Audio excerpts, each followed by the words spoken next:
Not those questions. No. Referee and marker, Woody, almost with like 11. Yeah. 140. Yeah, he got the intonation spot on there, didn't he? He's got it perfect. One of them hits 7. He's got to go 7. Or maybe you do 127 in game.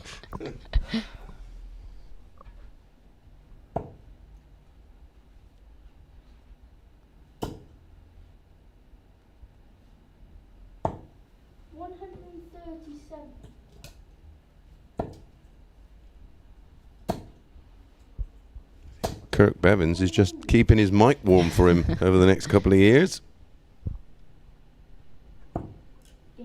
Beautiful leg of darts, that.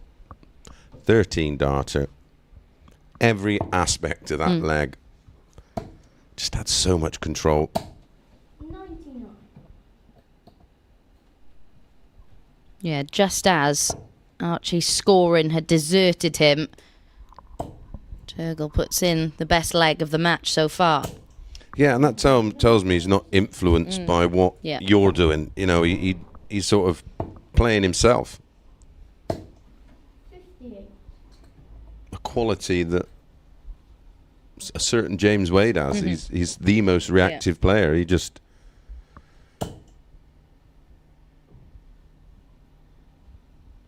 You hit a ton or hit 101. You hit 140, I'll hit 145. It's just the way his mind thinks. Just will not go away. No.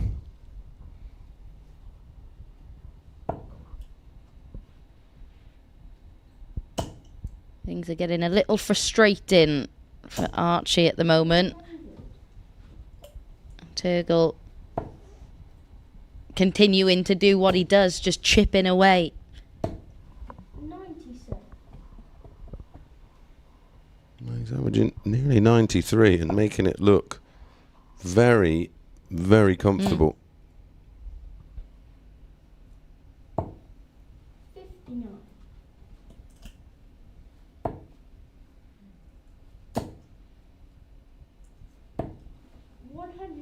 And he's absolutely stoic, isn't he? You wouldn't know whether he's at 41 or 180 because there's just no reaction to either.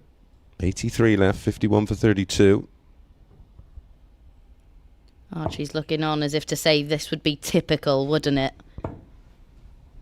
I think he was expecting that to go there. Well, it hasn't, but it's not a bad second prize. He's left double 18, so Archie cannot afford and doesn't make any mistakes. Takes tops out as clean as a whistle. 2-2. Despite there being, Abby, a huge difference in the numbers, we're still locked up at 2-2. Yeah, again, though, from Archie, really impressive response, isn't it? We saw it in leg 2 of the match, again there in leg 4. After setbacks, after disappointment. And this is a better start. Well, that's why there's such a difference in the averages, because against the darts. he's been off the pace. Yeah. 59.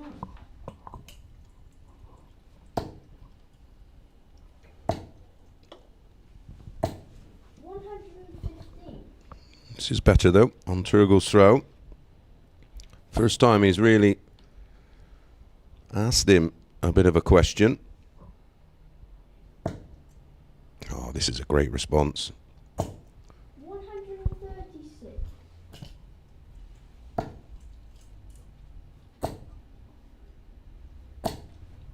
This just has the feel of a game that is going to go all the way, doesn't it?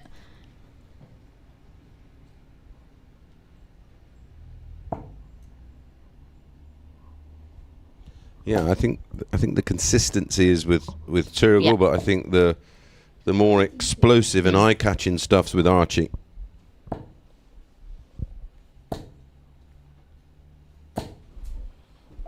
Which makes for an incredibly intriguing conclusion to this one.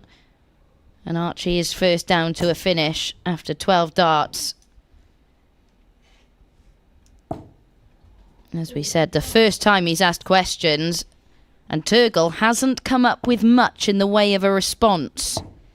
Well, it's the first time he's looked remotely edgy as he just takes out the 101 15 dart break of throw.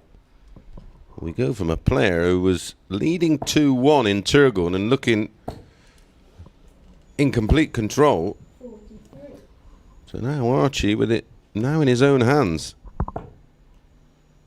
2 holds away from a place in the semi-finals against Ryan Brandley. 60.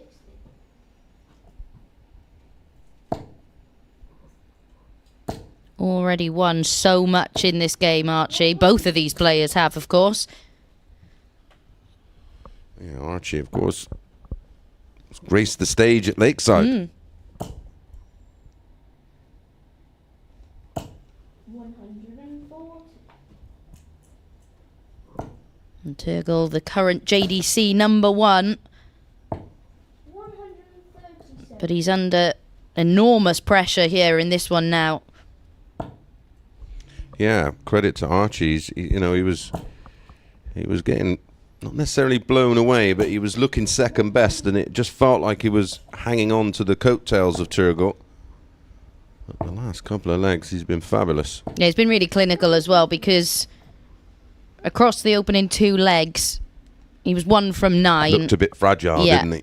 But he took the 52 out, the Yeah. 101 out. Really tidied things up at the back end of legs. 22. And kind of every problem he's had in this game, really, he's rectified, because we were saying he's not doing anything against the throw, but is he going to add the 128? 108.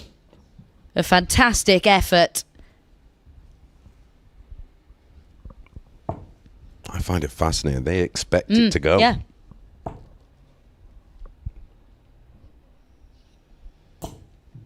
59. That was awkward. Just caught the flight and took the energy off the dart on the way through. Didn't reach the target. Come on. That did. And the first bit of emotion from Archie Self, who's 1 away. This is some performance. Started this match, he was so edgy, didn't look comfortable. 108. Now, how many times have we seen that from Turgle, though? When his back's against the wall, produces a maximum.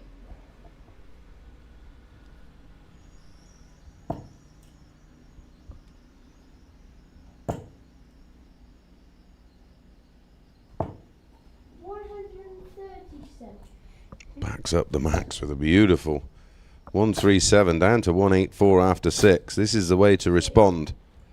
But he needs a leg like this, Abby, on the Archie throw, doesn't he?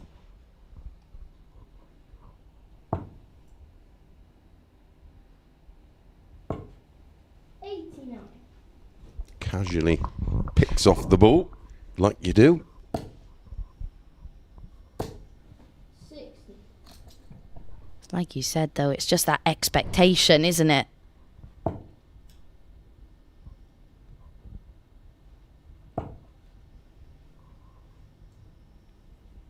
Well, that's interesting. I suppose he's looking at Archie and thinking, well, Yeah.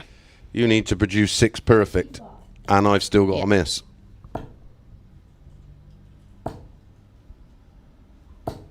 The first one landed. I thought, ooh, here we go. For a 13 dart hold. Just needs to nestle in off that one. 20.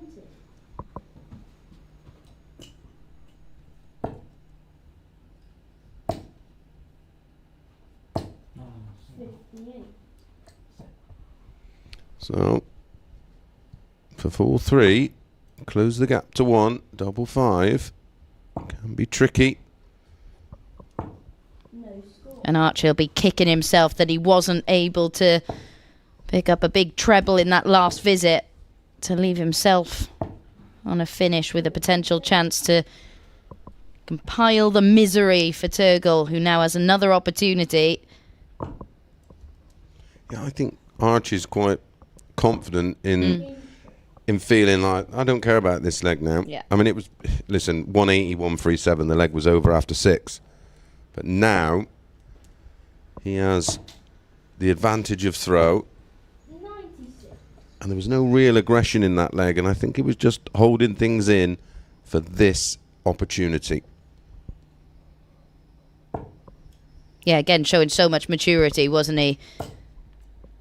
Didn't get caught up in what happened in that last leg. 6. Knew that this was the one to do the damage. And do damage is exactly what is happening. Yeah, you could almost see him thinking about this leg in the last one, and I think you're right. That's why he didn't really get involved. Just went through the motions 99. with enough confidence, thinking, "I've got this."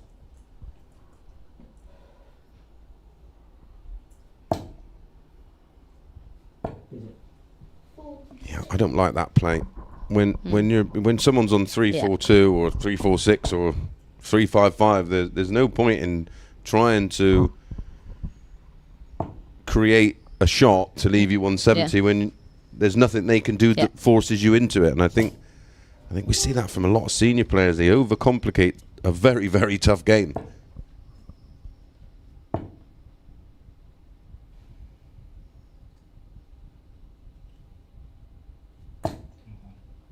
Forces his way through to find that big treble. Didn't look possible. No.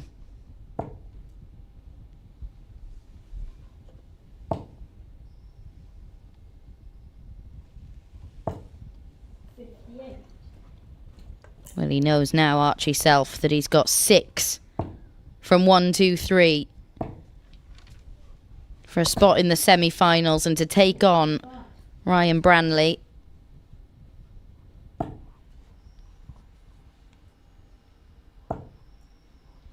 Or can he find a max to leave double 4 and turn this match on its head?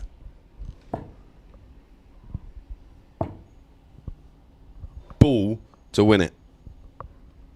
Oh, wait. 37. And there you see the frustration, pressure applied by Turgle. And we are going all the way. I said earlier, it felt like one of those games that was going to go all the way. I didn't expect it to happen in the way that it ended up happening. But how damaging will that last leg be for Archie Self? Well, I think he'd be more frustrated on the 68 that he only got a dart at the ball rather than a double. And that timing of the max. I mean, there's no such thing as a bad 180, but... Well, there is if you're on 181. And is that disappointment spilled over into this leg? He's like a silent assassin, isn't he, Turgle? He's just... Well, he just takes everything in. He watches what's happening around him and just goes, okay, I'll deal with that as well. Yeah, and you just don't get nothing from him. You nothing. He gives you nothing. And this is why we speak and try and advise the youngsters to just be more like Turgle in life. Yeah.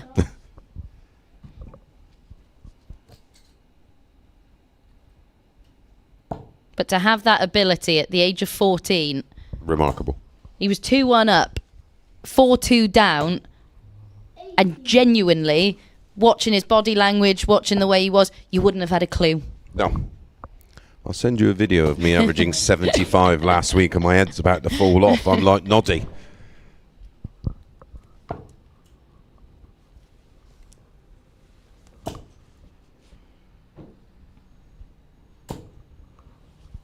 Just put a bit of extra zip on that one to try and crash it in. It's okay though.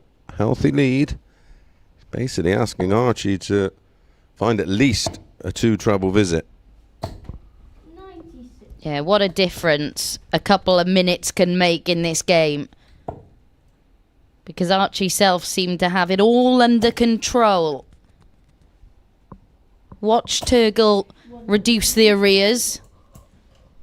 At 4-3 up, he had the darts to get over the line. 99. Yeah, he was just 68 points away.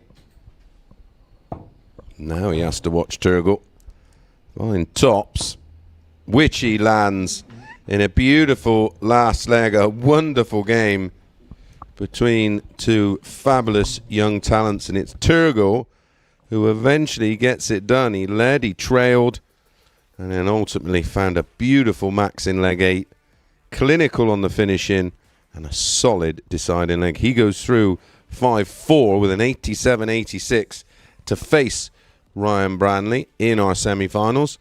Up next, it's the battle of the Jacks. Jack Nankovitz takes on Jack Johnson.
Good afternoon and welcome back to the JDC JPL Finals Day. Girls and boys battling out to put their name on the very first Junior Power League trophy. Up next, quarter-final number 3. Carl, it's the Battle of the Jacks. Yeah, and it was a fascinating match to kickstart Jack's day yesterday, wasn't it? Business like he was, we knew what he had to do. Well, of all the players, he was the one under it, wasn't he? He was at the foot of the table. Both of us agreed that we didn't think he should be at the bottom of the table, and basically we felt like he'd underperformed so far. But you've been watching a lot of the JDC darts very closely, commentating on all the streams, and you said yesterday that over the last sort of 5 or 6 weeks, Jack Johnson has really turned the corner. Yeah, of all the movers and shakers, he's certainly been one of the most impressive. You talk about Mitchell Laurie, who's coming next. He's been a prominent feature. But Jack Johnson, for me, from being in that kind of 16 to 10 range in the table, he got himself into the top 10, challenged for that England spot. But again, a bit like the league table where he was stuck on 2 points or stuck on 0 until round 4. He never let it faze him and he never let it bother him. His body language, his everything about him, he just kept his confidence and he believed in himself, and that's what you've got to do, isn't it? And yeah, I mean, we take it for granted, but you know, they are kids, and Jack Nankovitz showed a lot of maturity yesterday, because he had it was a real struggle for him early on, and he picked up that one win and really turned the corner. Exactly, and when you look at Jack Johnson, knew what he had to do. He had to get out the traps early and get a win under his belt. And for Jack Nankovitz, it was all about the job was done, the work was done. He came into the round of fixtures top of the tree. So it's that mindset, isn't it, where you've got to keep yourself competitive. But and I think he did that yesterday, didn't he? Yeah, at no point did the head drop, or he didn't sulk about it. He just. Listen, there's some obvious reactions of disappointment when you're not producing the darts you think you're capable of. But both of them were just stuck in and gave it everything, and that's all you can ask. I think one thing as well with obviously the pace that Jack Nankovitz throws, that relaxed motion's there throughout. So he's one of the most relaxed players on the tour. Yeah, I think early yesterday he just tried to be too perfect, and that maybe hindered him slightly, because like you say, he has a very relaxed, quick action, and I think it lost its fluidity at times. And again, when you talk about Jackie Boy keeping his head up and finding the wins in the end that got him through to the day, the moment in the match yesterday where he could have went 3-1 and it went 2-2 and then he trailed 3-2, was that the game where he hit back-to-back 14 darters? Yeah. To retake the lead. And it was just a stunning performance in the end from Jackie Boy, wasn't it? Yeah, he was. Listen, everything else today is a bonus. He can open his shoulders, play with a bit of freedom, and just see what comes. And as well, one of the latter matches, I think it might have been his final match, that 150 checkout was amazing in the opening leg, wasn't it? Well, he had opportunities, didn't he, yesterday on a few shots that he just narrowly missed. Jack Nankervis taking out a big one as well towards the end. A feature of his game throughout the tour. So Yeah, well, Jack Nankervis is the best finisher of all the 8 players, and right on cue, he misses 3 at a double. Thanks, Jack.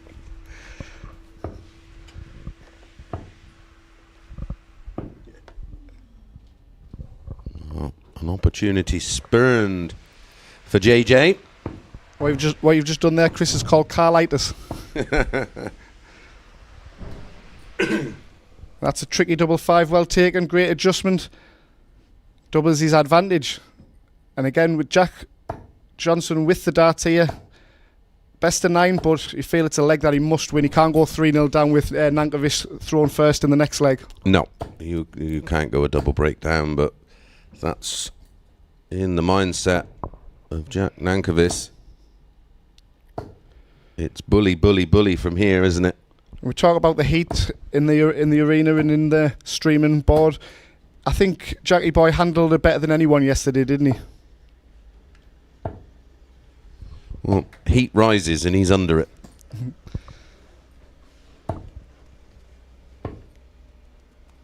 We talk about fitness as well. We mentioned Cool Hand, who was successful last night. These two lads, like you say, in great nick, aren't they? Yeah, and listen, and when you're playing in this kind of heat, I think it's massively important. I mean, how many players have we seen over the years, especially at the match play, just not be able to handle it? I can't wait for the match play, can you? Yeah, my favourite tournament. It just has something about it, doesn't it? History, doesn't it? It's just iconic. The whole venue, the longevity and the history of the tournament. I miss all your Hawaiian shirts, do you?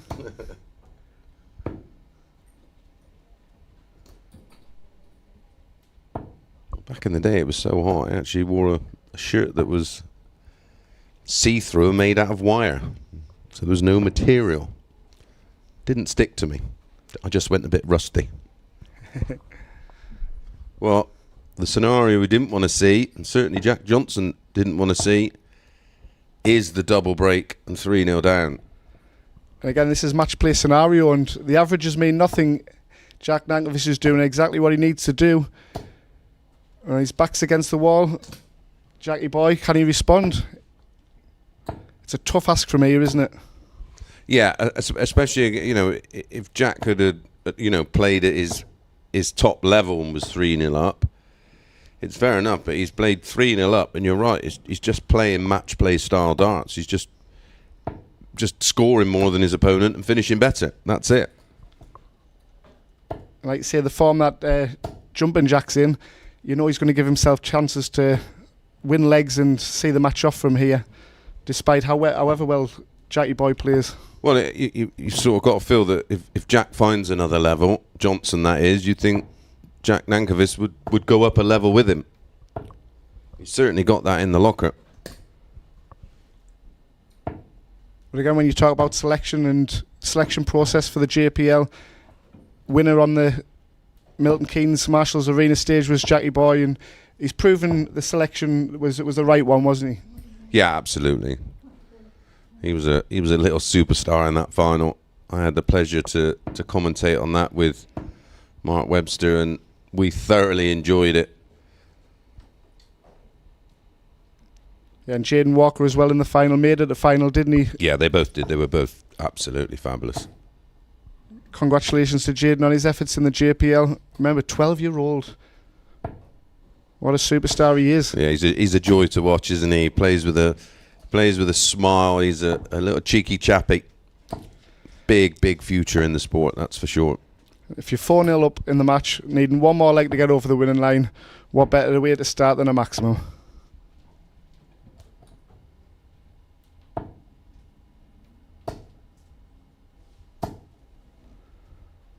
Ryan Branley, one-sided affair. We had a nail-biter, a brilliant comeback from Turgle.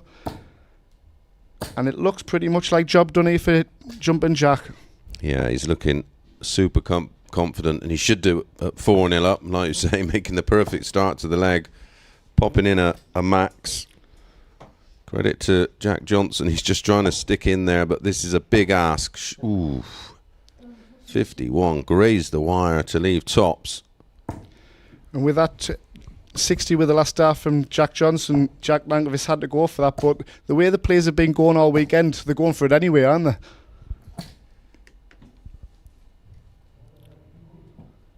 They don't expect to miss, do they? The mentality. Best in the world, the best kids in the world, and that's a fine performance from Jack Nankervis. He advances to the semi-finals. Who will join him? Will it be Lex Passhauser or will it be Scotland's finest, Mitchell Lorry? We're about to find out. Stay with us, folks.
Welcome back to the action, folks. Final quarter-final, and a fascinating contest it is. Mitchell Lorry against Lex Passhauser, third and fourth on the order of merit table of the Advanced Tour. JDC's world champion and World Cup winner in Mitchell Lorry. And two front runners you feel for potential to be on that Alexandra Palace stage. Obviously a lot of form and a lot of darts has got to be chucked between now and then, but at the minute, there's not many players in better form than these two. Nah, and you look across their numbers, and they're very equal. Mitchell's averaging 83.95. Lex in this particular tournament 84.78. Lex is on 32% on the finishes. Mitchell's on 34%. Very similar in the maxes. I think one thing that's impressed us over the last few rounds of fixtures, Mitchell Lorry with 3 darts in hand on a single dart check out, he's been clinical. Whereas he has wiped his feet a few times where he's could have won matches and got draws. But he's really stepped it up in that department. And the 83 running average, of course, he seems to be throwing 90 pluses all the time now. So yeah, he's certainly an evolving player, far from the finished article. The ability he has is, quite frankly, frightening. He's very raw, isn't he? And it's fascinating to see where his ceiling is, because it could be immense, couldn't it?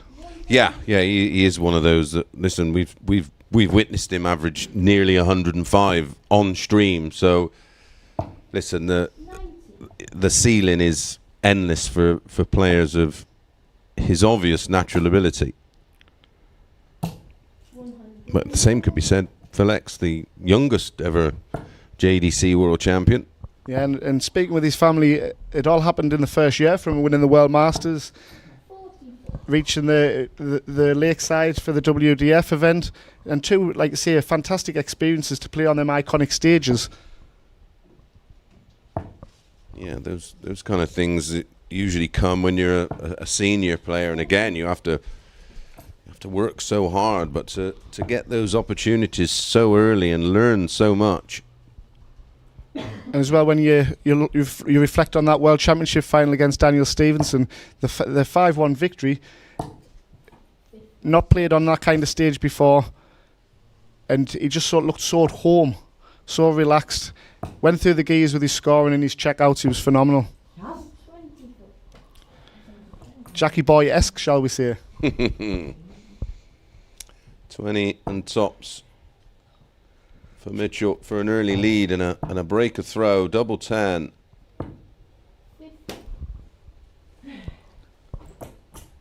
When we talk about tournament winners and experience, I expect Lex to rock up today and show his experience in that department. But he has started slow, hasn't he, in previous rounds? So yes, in a lot of the sessions, he took a bit of time to get out of the blocks. Once he's up to speed, he seems fine.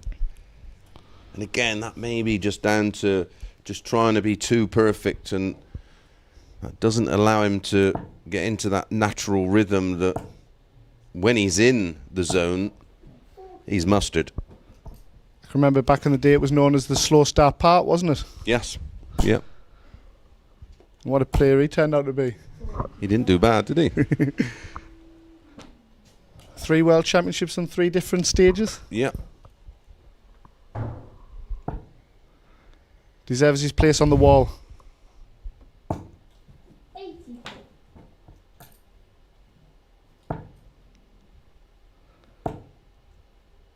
And for Mitchell, like I say, he's been phenomenal, relentless with his scoring power, and when he goes in front, he's hard to dislodge. But although it's early stages, it'll be interesting to see if he can get this hold and turn this match on its head.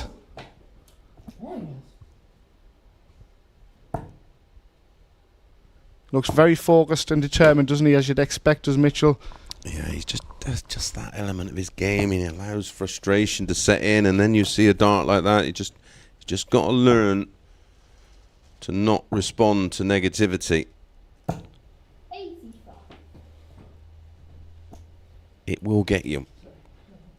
And despite Team Passau's journey to Belgium, I think it's going to take them less time to get there than what it will do for Mitchell to get to Scotland. I think you're right. 130. It's a beautiful visit. Leaves 128 in a leg that I think we both feel like it's, even at this early stage, you've got to keep Lex reined in. He is a fabulous front runner. When you talk about gears, both of them have got that, haven't they? Yep. Where they have that 2 or 3 leg spurt where they can go 12, 12, 12 or 12, 12, 14. Yeah, absolutely. Well, 51 for ball.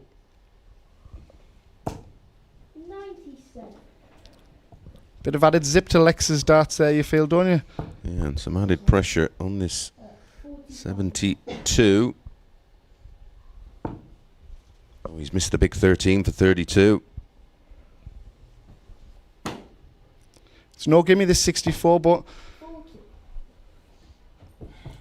will that single dart miss prove costly? Will the world champion step in to double his advantage?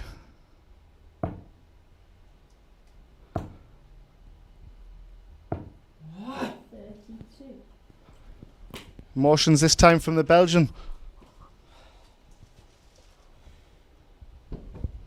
Who does the Grammy go to?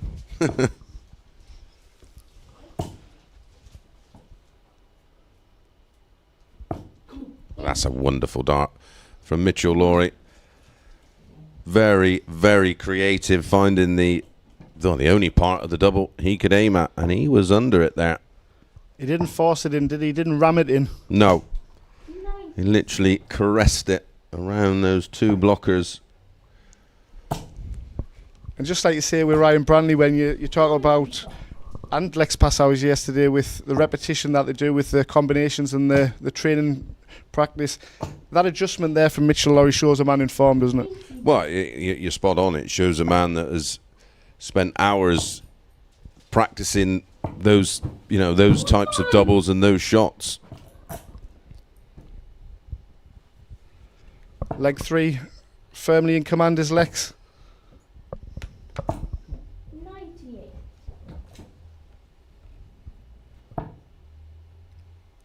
And like we say, these head-to-heads have been fascinating. We've had 140. events 17 and 19, which have both gone to Mitchell, one of them being a final, a 6-1 victory, 4-1 victory in the quarter-final. We've had a 95 average between the pair roundabout.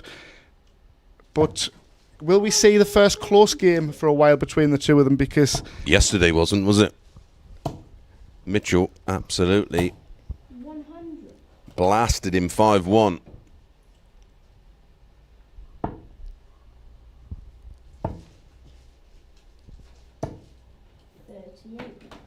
when you think both of these having their maiden season in the Advanced Tour, Mitchell going through the Foundation Tour, stepping up, and he hasn't half looked like he's not out of place one little bit, has he?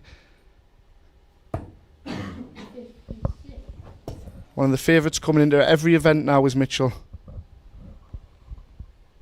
And he's backed that favouritism up. A little bit fortunate there. Lex was a little bit too close to the treble 20.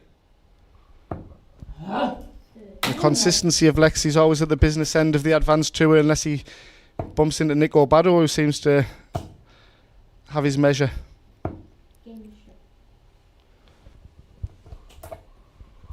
Oh, Mitchell dodged a bit of a bullet there, but does break throw. Remember, yesterday he won this tie 5 legs to 1. He'd love to replicate that here. When we talk about gears and spurts, will we see this from Mitchell now he has the lead? Because from 1-0 down, this has been a great turnaround, hasn't it? Right on cue. 140. And this will, he does possess that ability, like you say, just to seamlessly move through the gears and find another level. He will play Jack Nankervis in the semi-final. Following this match, we'll have a short break, and then myself and Abby will be teeing up the girls' semi-finals, and we are both looking forward to that. 140. Yeah, 4 banging form girls. And as we say with Mitchell turning this match around, but Lex from behind as well has been impressive. A bit like Turgle, doesn't let things faze him. 93. His temperament and his ability to relax and play under pressure when he's behind. Well, he's grinding here, isn't he? Because Mitchell made a lovely start to the leg, and Lex is still hanging in.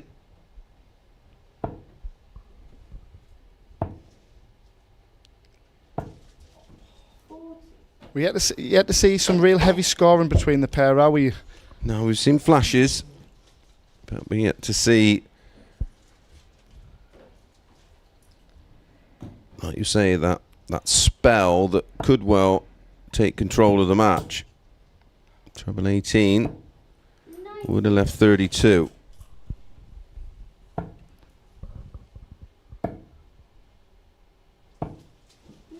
Both finding a treble with that visit on the non-checkouts. But first pop at it is Mitchell. Very, very close to the bullseye. But shouldn't have been anywhere near it. Poor opening dart forced him into that. 16 and tops for Lex for 2-2. Clutch moment double taken out beautifully by Lex Passauer. That's a World Championship finish, isn't it? Yeah, that was classy. Instant break back.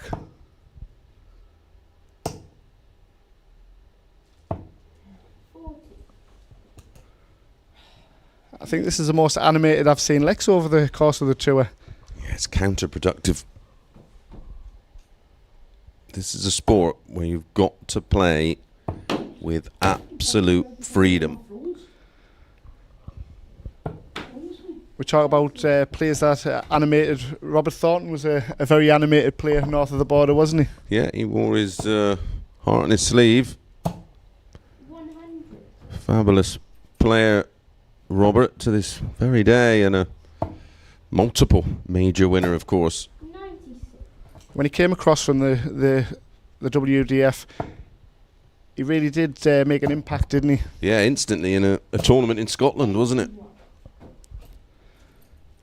When we talk about ability to play on the floor and the big stage, he had the full package, didn't he? Yeah, he certainly was the real deal. Chocolate.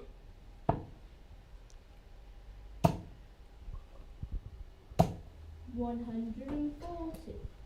Half his score. And now we've sort of gone from Lex looking in a world of trouble, and now it's Mitchell's turn.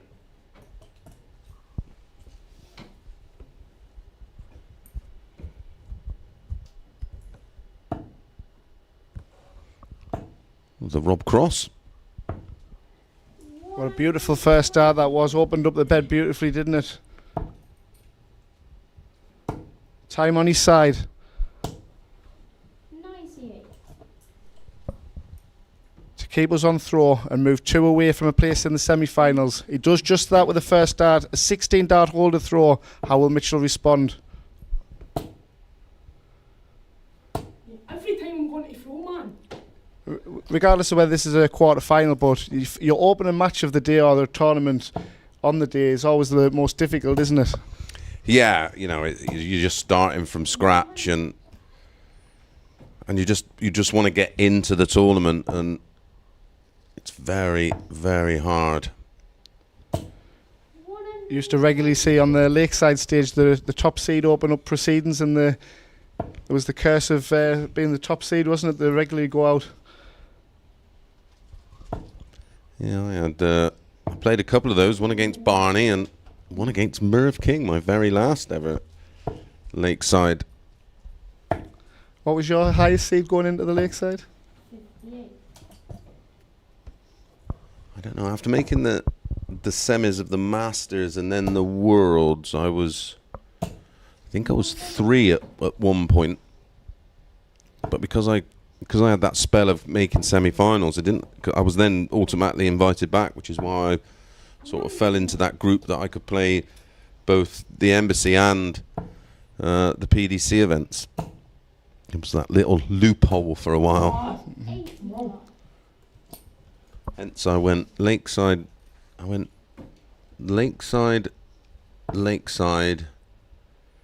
PDC Worlds, and then back to the Lakeside. 170 is on. Ooh. 138. Talk about going for it, didn't need to, and this is an important leg, so great ball management, you feel? Yeah, that shows maturity. Listen, he's frustrated with his game right now, and you wouldn't have blamed him for having a pop at it, but for me, it was the right play and rewarded. 3-3. And another double in that region where it was a blocker with the first start, and he adjusted brilliantly, didn't he? Yeah, for the second time on that double 16. This match is just going backwards and back and forth, isn't it? It's each point, I think, one player's got control. The other player takes back control. Hold, break, hold. What's coming next? The girls' semi-finals. Bit like the match play, I cannot wait. 96. And from here, Wee Sox has got to fill his boots, hasn't he? Because he's got to find a break. It's a best of 3 from here. 100.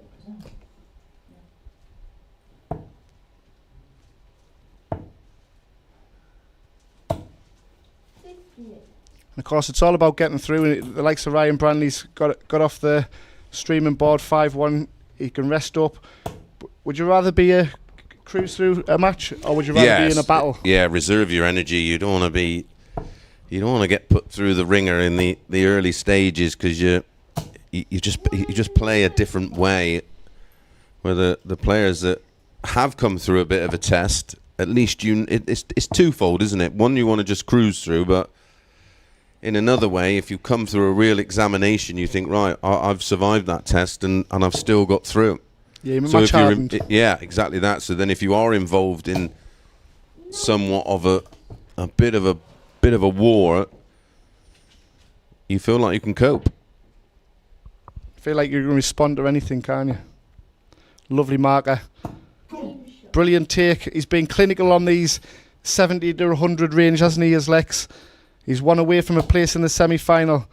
And he's showing great composure, isn't he? And we're really in a high-pressure situation here. A few gremlins at work, Well, by the looks of things. technology is brilliant when it works.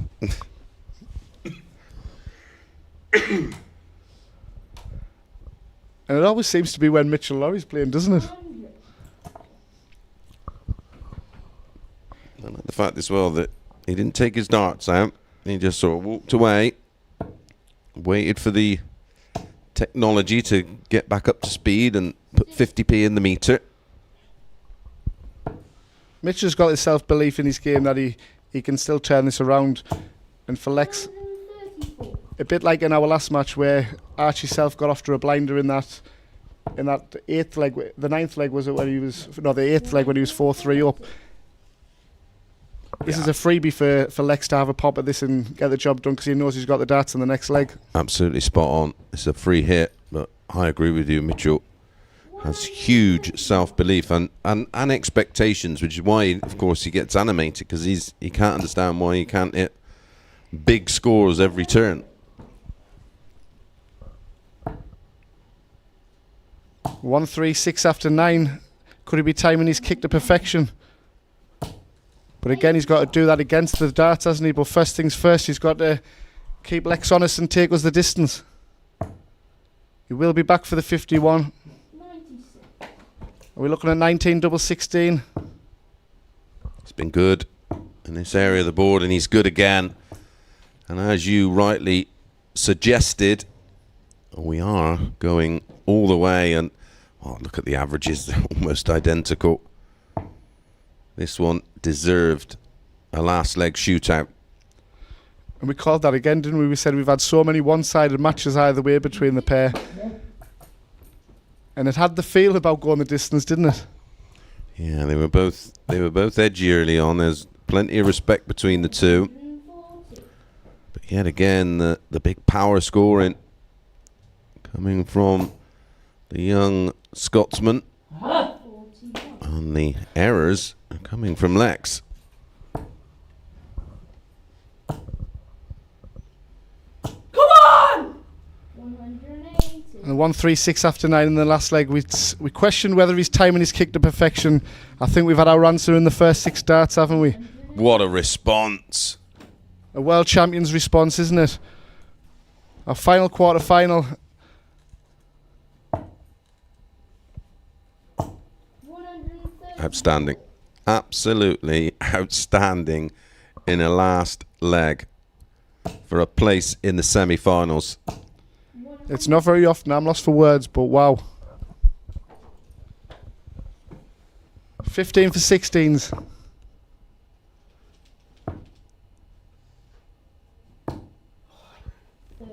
That was for an 11 dart leg.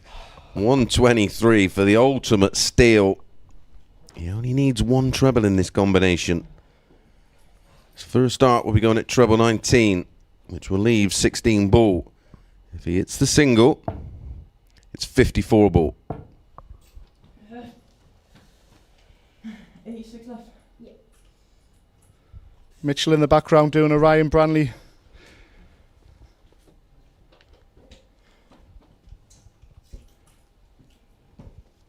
Very moist in there, isn't it? 55. But this region of the board has been fruitful for him. Will it be in this crucial last leg decider for a place in the final 4? Oh no, man!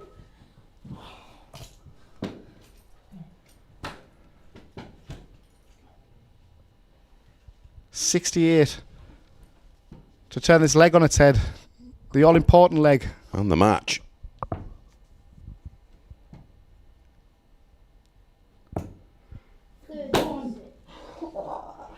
Drama here in Coventry, isn't it? What a belter it was with Turgle and Archie Self. We've got another one here. Can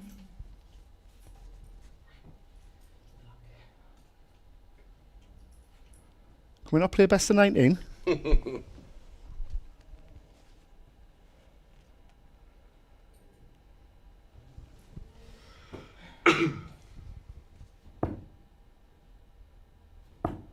Finds it, and it's Mitchell Lorry who does get the all-important break.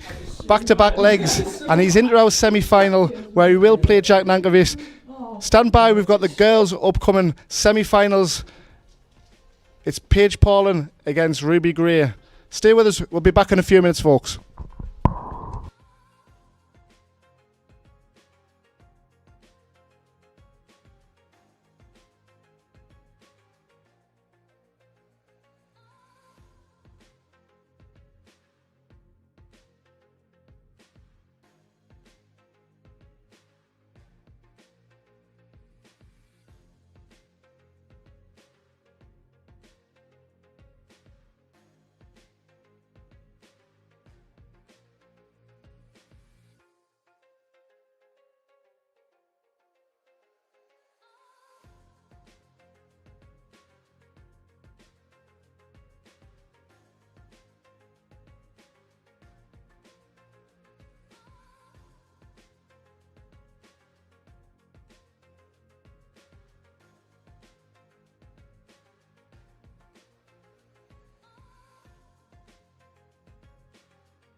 Hello, welcome back to finals day here in Coventry. It has already been a super Sunday of action, hasn't it, Chris Mason? We have our semi-finalists for the boys tournament. Now our attention is going to turn to the girls. We've got our 4 semi-finalists. We can have a little look at the draw bracket now, starting though with our second semi-final. Rebecca Allen is going to be going up against Lexi Jane Rooksby. And for Rebecca Allen, she's a player who so frequently we see reach the final of these tournaments. The problem for her, she so often bumps into Paige Paul in there.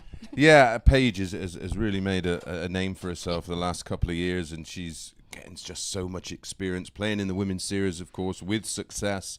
So yeah, Rebecca Allen's one of another young Irish girl. There seems to be an influx of them at the moment, and well, we've seen Robin, who's such a great player, and another Irish girl making strides in the game. So yeah, it's 4 players, sort of 2 with a little bit more experience than the other 2 in terms of certainly winning these type of events. Yeah, Rebecca, the Irish Open winner back in 2022. You've got to be good to win the Irish Open. Absolutely. But focusing then on that first semi-final, Paige Paulin, we've already touched on what she's capable of doing. She's reached the semi-finals on the Women's Series 3 times now, and it has taken really good performances to beat her. She's got over 40 titles to her name already. What she's doing in this game, we look at the likes of Bo Greaves, don't we? And we always say, who's going to be the next one?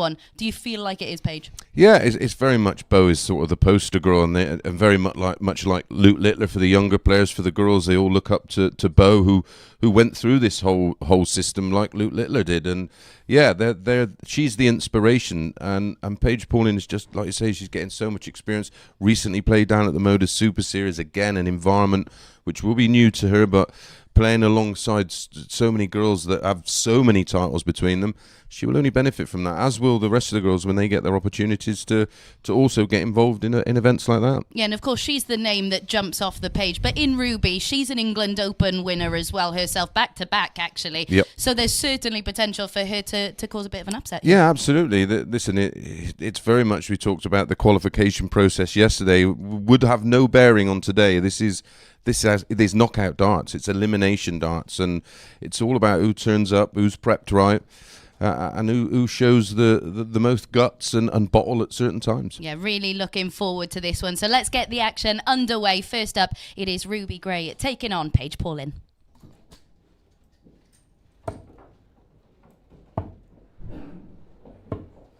Nine darts from you for again, Paige.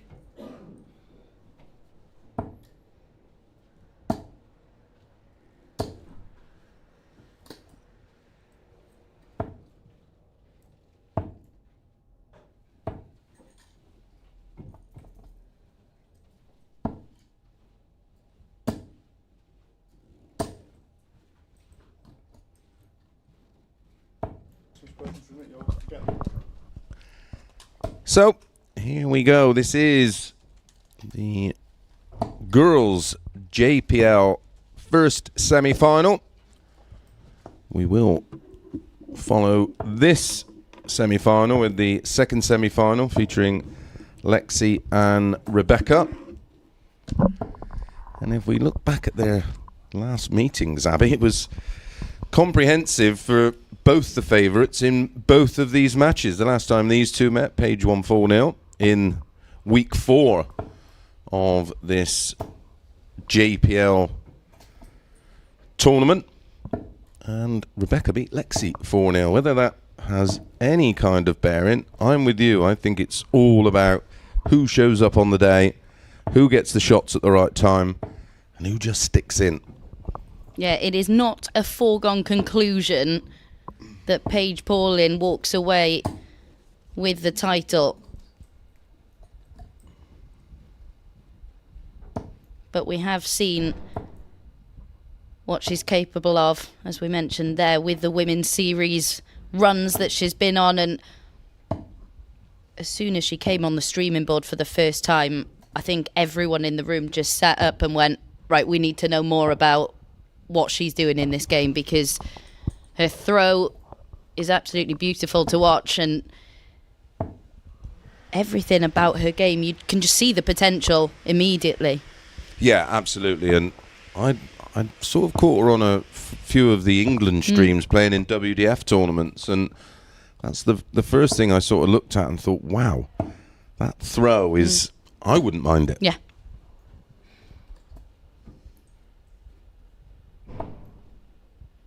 Of course, you cover the women's series for the PDC. And Paige, with Rebecca, will get the opportunity, of course, in, well, less than a month's time. Yeah. To grace that iconic Winter Garden stage on the very day that we play the girls play the Women's World Match Play, which is, I'm sure, a tournament that she's going to have her eye on over the next couple of years. Yeah, I don't think it's too bold a statement to say that it won't be the only time that Paige Paulin plays on that Winter Garden stage. No, that's a great shout. I don't think I'm really sticking my neck out with that one, am I? Tops then for the opening leg.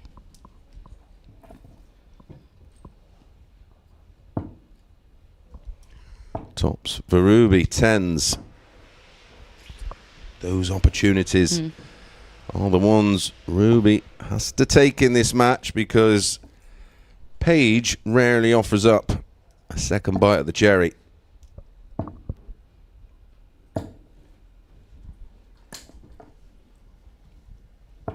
And it is a different kind of pressure, isn't it? Paige will know that she's been made the heavy favourite.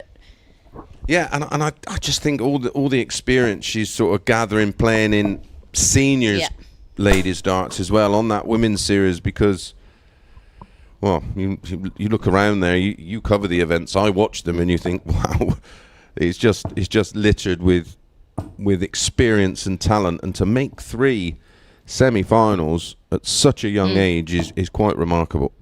And of course, they're all looking up to Bo Greaves. You know, that's who they want to emulate. Big boots to fill.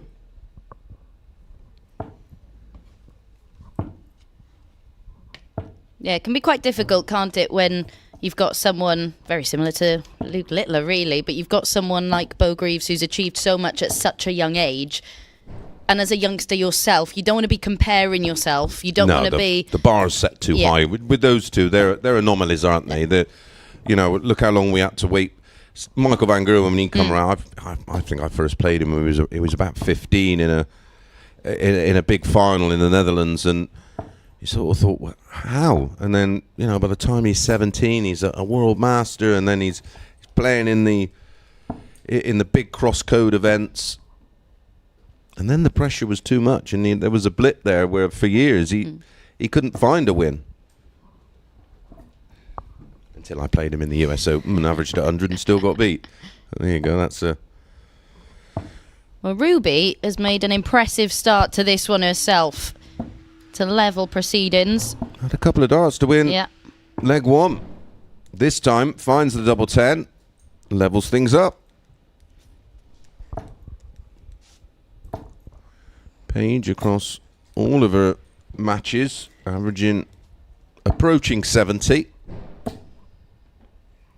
Which is pretty much where she is at the moment, but as you rightly say, Abby, she's not having it all her own way here.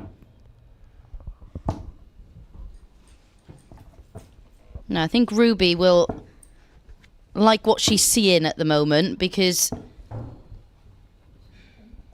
Well, again, like you said, the pressure is all on Paige, isn't it?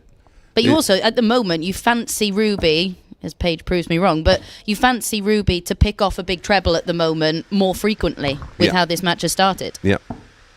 Spot on. Not that one. No.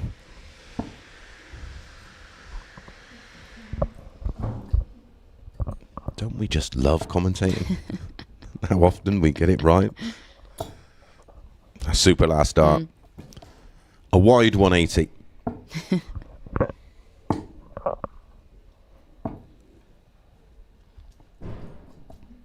Yeah, and again, just finding a treble. And that may well be enough to have success. Looks very comfortable.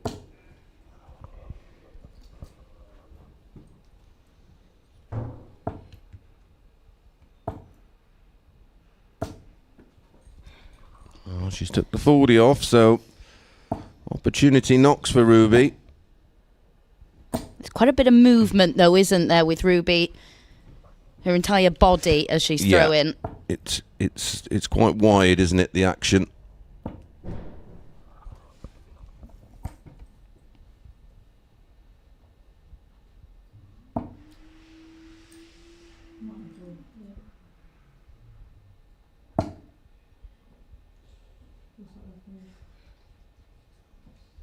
Just confirming with our referee and marker what she has left, which is allowed to ask. Back in the day, you'd say check, and they would tell you what score is. Check, check, they tell you what's left.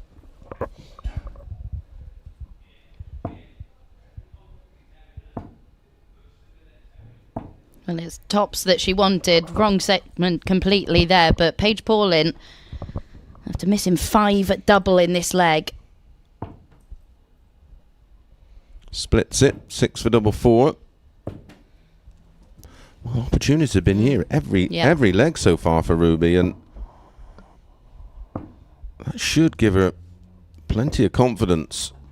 Should be 8 on my side. Yeah, so. Oh my gosh. 6.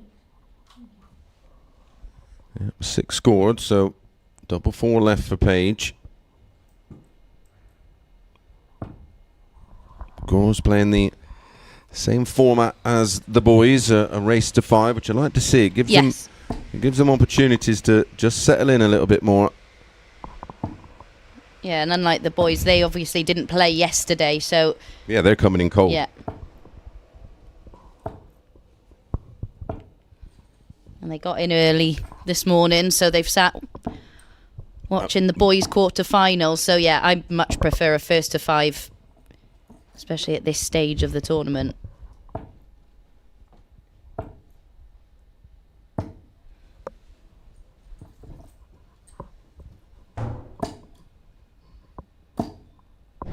It's not really happening for Paige at the moment, is it, in the scoring phase of this one? But still leads, which will be a huge frustration for Ruby Gray, because you expect at some stage Paige really is going to kick into gear. Yeah, she's gonna pull the trigger, and you just got to make sure you're just in touch. And as I said, this could easily be 3-0 to Ruby.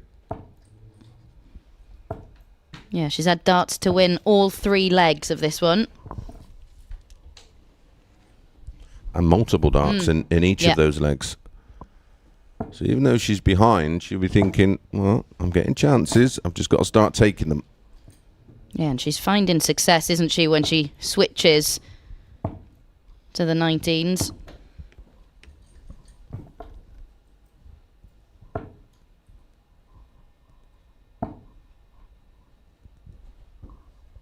If there has been one element of her game in the qualification process for this, I'm talking about Ruby as her finishing, it's down at 19%.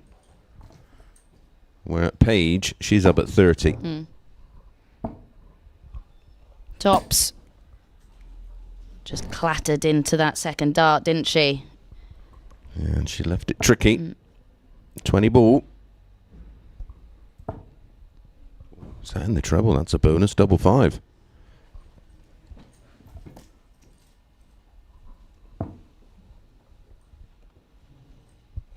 $23. Double 10. Well, it's another leg where Ruby Gray has had darts to win it. Will she get any more? Yes is the answer.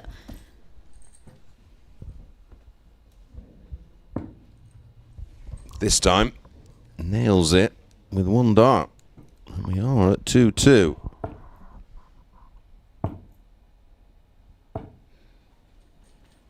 Well, we said that we were expecting Paige to kick into gear at some point. It needs to happen sooner rather than later, because Ruby is maintaining this level, isn't she? Yeah, and the pressure's going to build as we get closer to the winning line. The more Paige will begin to feel the levels of expectation and pressure. And again, as you said, she's just nicking her treble every turn.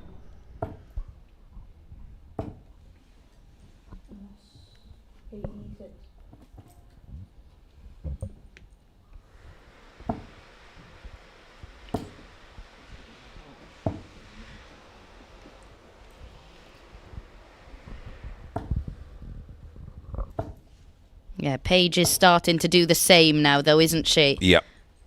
This is much better in this leg. Yeah, she's just starting to just cruise through the gears.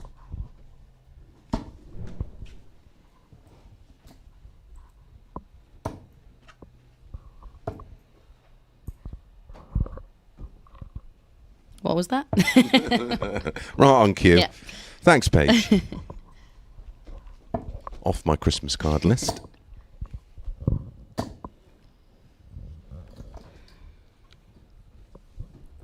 But for the first time, a little bit of breathing space for Paige Paulin at the back end of a leg. Yeah, a bit of daylight between the two, but again, it's just that one start that could potentially create pressure, but a good 60 for me needed a treble in that turn.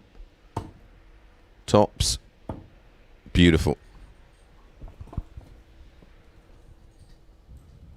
That will make her feel a whole heap better. Fuss-free, clinical, and in control. Like you say, the difference was the fact that she had that time. Yeah, ironic that the one leg where she'd afforded herself a bit of time, she didn't end up needing it. But a good way to put that fourth leg behind her. Yeah, she will have no recollection of that now. That's all gone. Her throw is just absolutely beautiful, isn't it? Yeah. Yeah, it's no coincidence. She's the most successful player of all the girls in these two semi-finals. And this is more like it. She's starting to turn the screw now. She's suitably warmed up, I think you can say. Yeah, well, she gets the big build-up for a reason. You know, it's and again, when we looked at the four boys who are now into the semi-finals, Ryan was the one that sort of jumped out of the page, because when you break down all the metrics, himself and Paige are the two leading players in all the numbers. 88 scored, 16 left.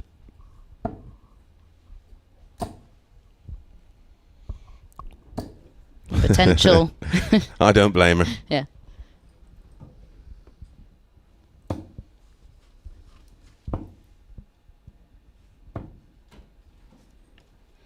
An important dart at double four to move within one of a spot in the final. Ruby has had a couple of maxes en route to this semi-final across the 5 matches she's played. Paige has had 1. Rebecca Allen is leading that number. She's had 3 in her 5 matches.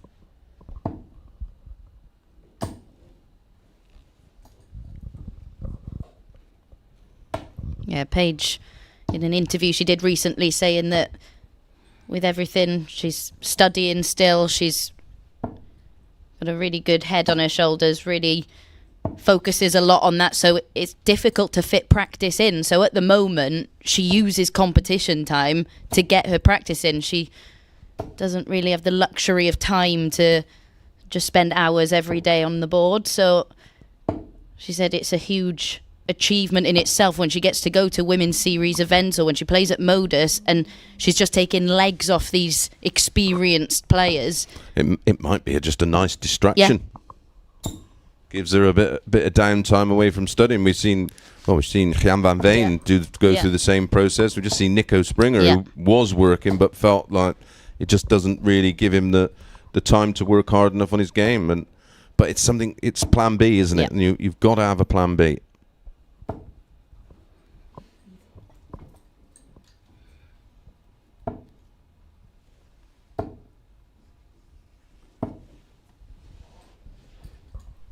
Again, another good leg from Ruby. Down to 98 after just 5 turns.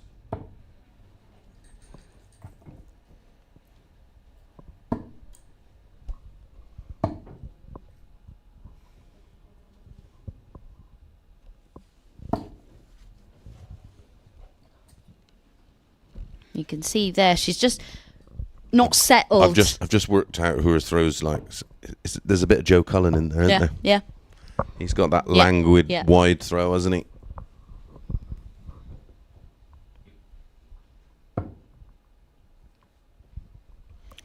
$17. Just unravelled here a bit. Feeling the heat, no doubt.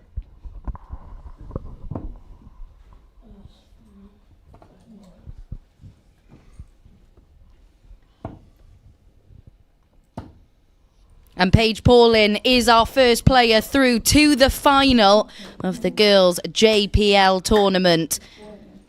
Ruby will feel like it could have been her because she had opportunities in almost every single leg at the back end. Her scoring was fine. Dublin deserted her, and it's Paige Paulin, the favourite to take the title, who is the first player through to the final.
Time then for semi-final number 2 in the girls' JPL.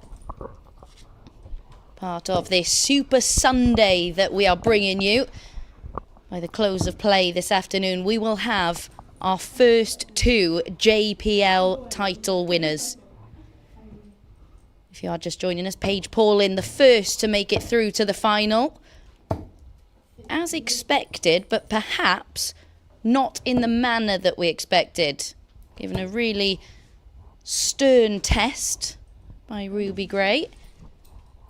And now it's the turn of Lexi Jane Rooksby and Rebecca Allen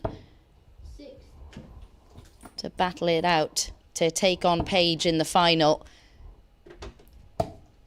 And Carl, if it is Rebecca who goes on to take that spot in the final, it'll be familiar territory, because how many times has Rebecca Allen made the final of a tournament and then run into Paige Paulin? She must be sick of the sight of her.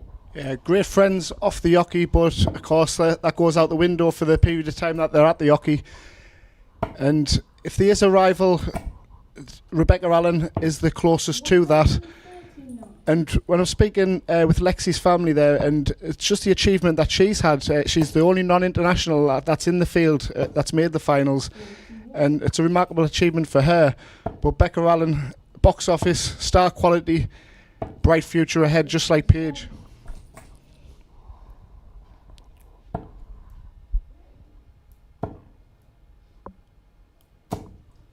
Yeah, it was a comprehensive victory, wasn't it, for Rebecca when these two faced each other back in April. 44. Yeah, 4-0 week 3 it was. Lexi's can match anyone with a score, and it's if she can find the combinations or she can find that clutch moment, she'll keep Becca honest in this match. 84. It's pleasing to see Sparkles back on the streaming board after missing the last 2 a weekend. winner of 3 events of the 10 of the girls. And as we mentioned, be sick of the sight of Paige Paul in terms of meeting them finals. She was successful in one of those finals. Round 3 of the girls' tour. But every time they've met, and you talk about body language and the self-belief's there with Becca, it's just about making it happen on the day, isn't it? She takes the opening leg.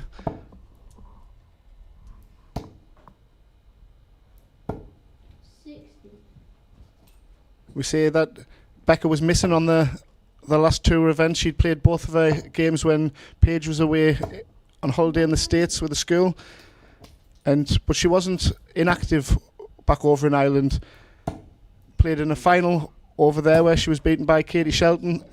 Again, when you talk about Paige mixing it in the women's series and doing so well. And there was a double in, double out tournament, and when she played a semi-final, it was remarkable. That was against Robin Byrne, wasn't it? Yeah. She 2 attempts to get off and she didn't do it. And then 37, 180, 180, 104 check out. And that was in the deciding leg. 80.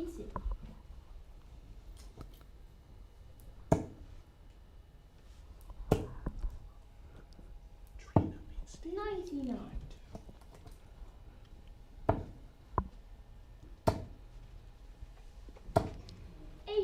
Yeah, it's a really exciting time, isn't it, for Irish darts in particular, with the women's and the girls' side of things. You've got the likes of Robin Byrne, who you've just mentioned. She'll be back in Blackpool next month for the women's match play.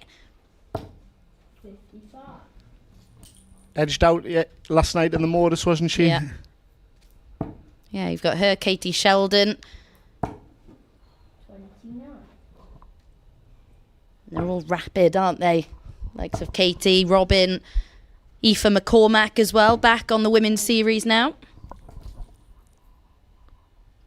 And Becca Allen will be certainly following in the footsteps. 38. Desperately unlucky to have that bounce out there, Lexi. Another year on the tour for Becca, whereas obviously Paige will be stepping aside. So Becca will be the target everyone will be looking to reach next year. 37. Unable to make the most of those opportunities. Is she going to be punished? No score. That's been the Achilles heel so far for Rebecca in this one. No score. But she's bust her score, Lexi. Reprieve for Allen. But she does exactly the same. And this is getting a little bit messy at the back end of this one. Game shot. Brilliant switch there from Lexi. And that's probably what you needed, a happy accident kind of. The double 10 was on the right line when I went into the 15s, but what an adjustment for the double 7 to level things up.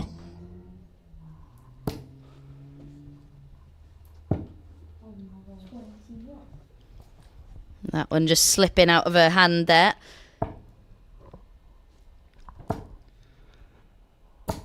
100. Lexi was in action in a competition yesterday. She was due to be into the last 16 when an opponent, a rival who she'd beat, dropped out of the competition, which granted other players the victory, and then that knocked her out of in the end. So apparently her scoring was on fire. A bit of double trouble, but I said it's all about hitting your doubles today. Yeah, which is something that Rebecca Allen's struggling to do at the moment. I mean, there was nothing wrong with them double 5 attempts, whether there were 3 resting on the wire.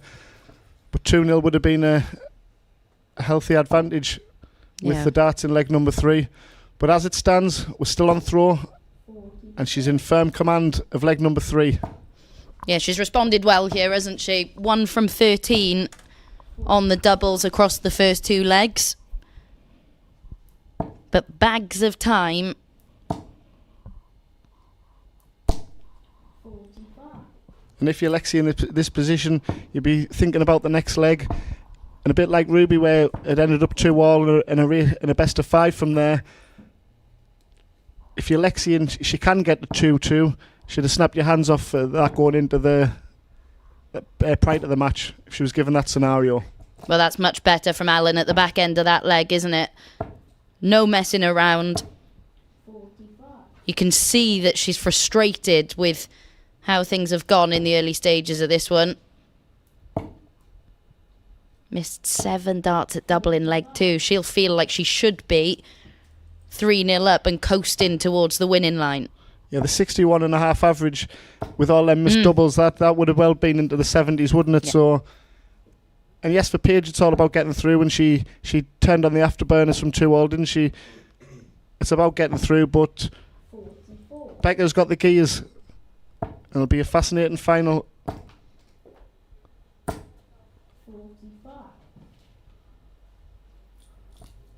Lexi's done incredibly well in the regular season.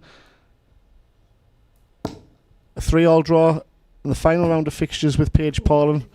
Did lead 3-2 in that one with a break in leg 5 before Paige pegged her back.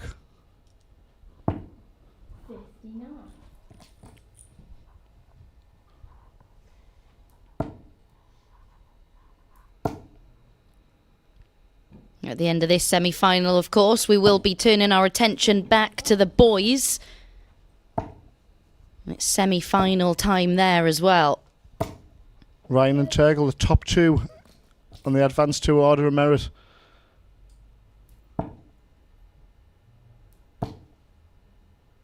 What a comeback it was from Turgle, wasn't it? He just seems unflappable, doesn't he? That 180 to leave 8, wasn't it incredible?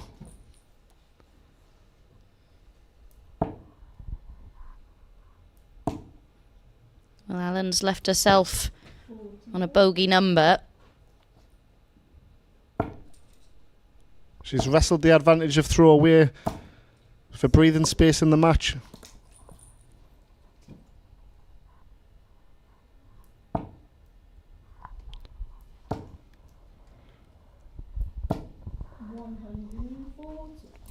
And now there's a bit of pressure on this 102. Great visit from Lexi to turn the tide back in her favour in leg number 4. Just brilliant take. 201 in 6 darts. And we do have that level game. We have that Desmond.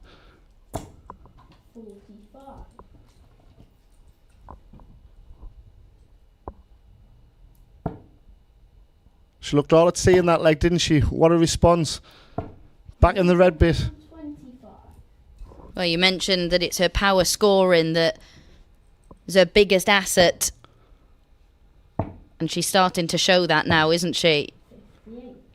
And Becca's a bit like Paige, and the likes of Jack Nankervis, where you feel that if pressed, she has got the gears to respond, but time in this match, you haven't got a lot of time to respond, have you? So she needs to keep that score and the advantage of throw in her favour, does Becca. Because Lexi will just grow in confidence as she's doing. Yeah, you can see that that's happened, hasn't it? 4 legs in, and we're starting to see a much better version of Lexi Jane. We talk about age and how the youngsters develop in terms of height and stature, and how the throws develop over the course of time. And I noticed, obviously, with Lexi over the 6 month that we've had with the tour, she started off very methodical and very accurate, of course, but she's sped her game up, and I think that's definitely been in her favour. A lot more fluidity.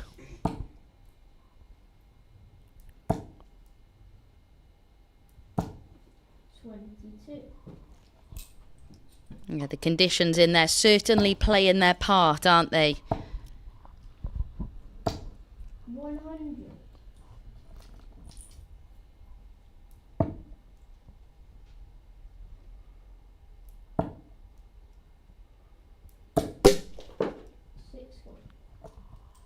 Was asking big questions for a first breaker throw.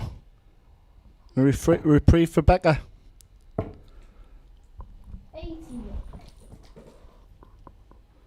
This is the ball, but this is a tricky 1-2-7, and Becker will be back for 43. It's going to be under pressure with that second dart treble. 71.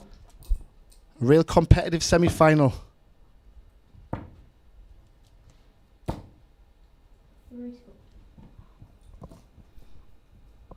score. And that has too often been the story for Rebecca Allen in this one.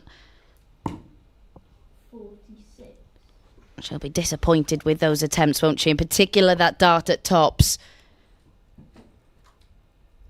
Yeah, against Paige and Becker, they've got to go, haven't they? Well, given the darts that Rebecca's had at double in this match, Lexi might be fancying her chances of returning. And she'd be right to do so. Because aside from that third leg of the match, it's not been overly convincing at the back end of legs. But that is a disaster for Rooksby. So another opportunity, and this time Allen does get over the line to re-establish her advantage in this one. It was just a hold of throw, but you can see no smiles. She's not overly happy with how this game is 81. developing, but still leads and 2 away from booking her spot in that final. 25. Big relief winning that leg, and for Lexi, although it was against the throw, having them opportunities, and Ruby Gray having them opportunities early on in the match 59. before Paige pulled away. Is Rebecca Allen about to do the same to Lexi and punish? 84. Yeah, many people were fancying a Paige Paulin Rebecca Allen final, weren't they? But I think it's testament to the players we have on the tour that they've been pushed all the way and questions have been asked of them. And whilst Paige has done her part, 81. there could be another twist in this one. Yeah, Ruby Gray, fantastic achievement. 100. England international, Suffolk County A player. And Lexi, like you say, a novice in this department and a great achievement, but an international waiting to happen, really, isn't she?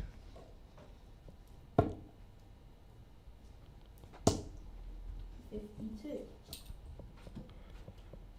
Mixing them up with the right circles in the Northants area with Josh and James Richardson. 58.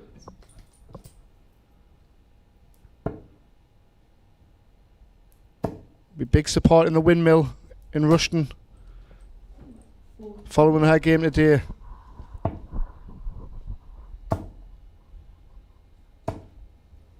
58.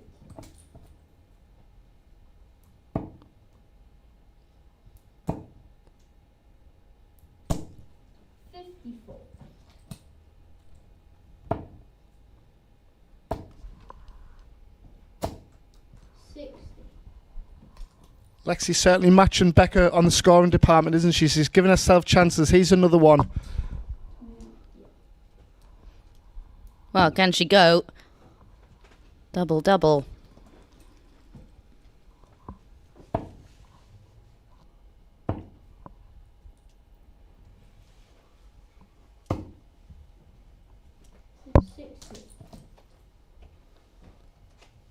Back for a second look at 28. Finds the mark this time. 3-3. Best of 3 from here. Becca's still with that all-important advantage of throw.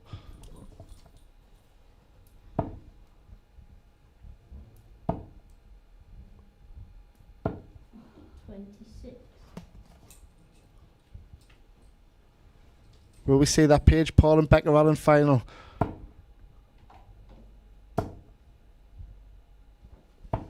Or is Lexi going to throw the spanner in the works? Be the spoiler. Matching strides here. Well, Rebecca still averaging around the 60 mark, despite missing a whole host of darts at double in this one. 60.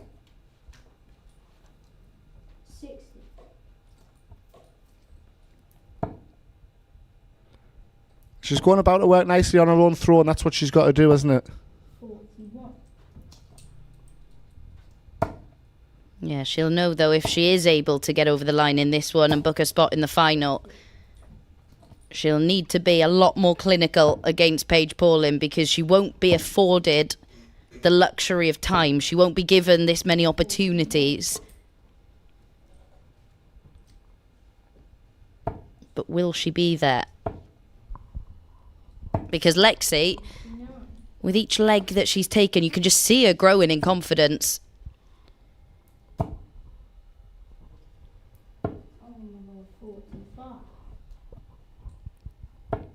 I was just about to say, she's found her range lovely on the treble.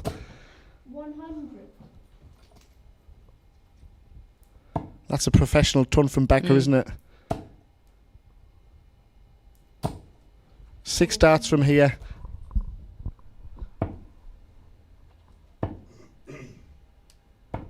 Game shot. No messing. Gets the job done in 3. She's 1 away from joining Paige Paulin in the final.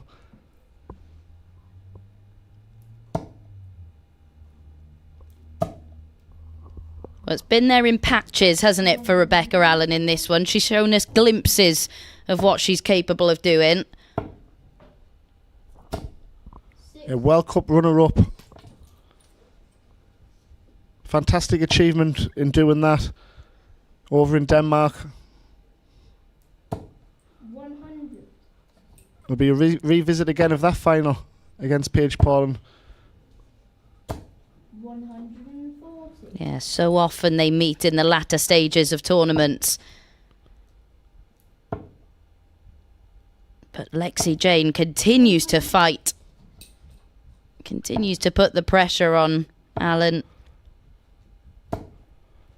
2 of our 4 quarterfinals went the distance, and we could be looking at a 5-4 in this one. And this game has been equally as enthralling as the 2 deciders in the boys, hasn't it? 57.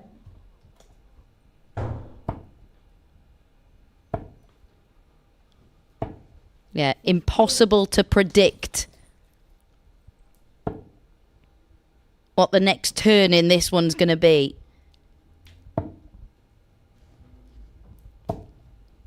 40. Would have hoped to have left that handier, wouldn't she? 46.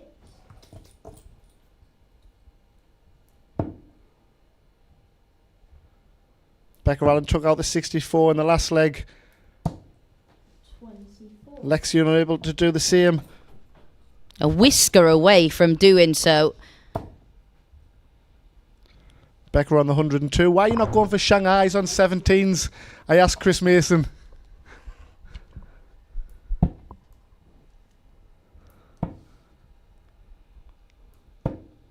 No score. Well, they may be the last darts that Lexi Jane Rooksby throws in this match, because one more dart at tops for Rebecca Allen.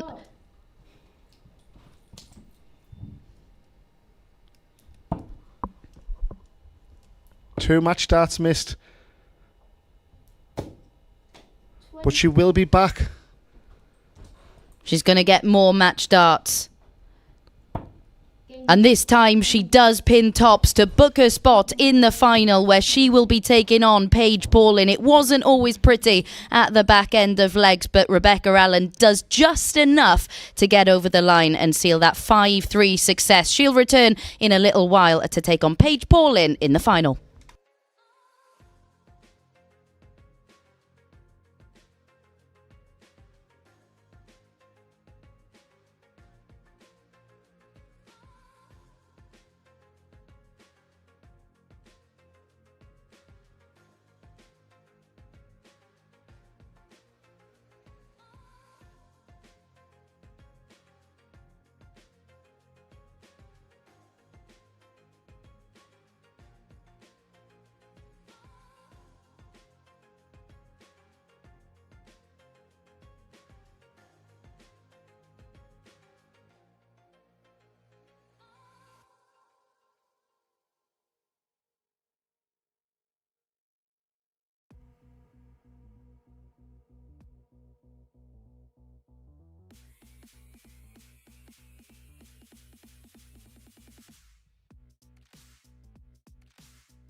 Welcome back, folks. The Elite Eight has become the Final Four, our first semi-final. That's the two table toppers of the JDC Advanced Tour. Turgle Kularelku, Ulaanbaatar's finest. An international flavour to our semi-finals. England, Mongolia. England, Scotland. Chris Mason, who do you fancy for this one? Well, all three of us fancied this to be a draw yesterday. It was the second match of the first cycle of 5 that we brought you, and well, all three of us were right. It was 4-4. You're not going to get a draw today. Extended format again here. This time it's the best of 11, so a race to 6. Those of you familiar with the Pro Tours, this is of course the format that they play on those. Turgle has won the right to throw first in the odd legs,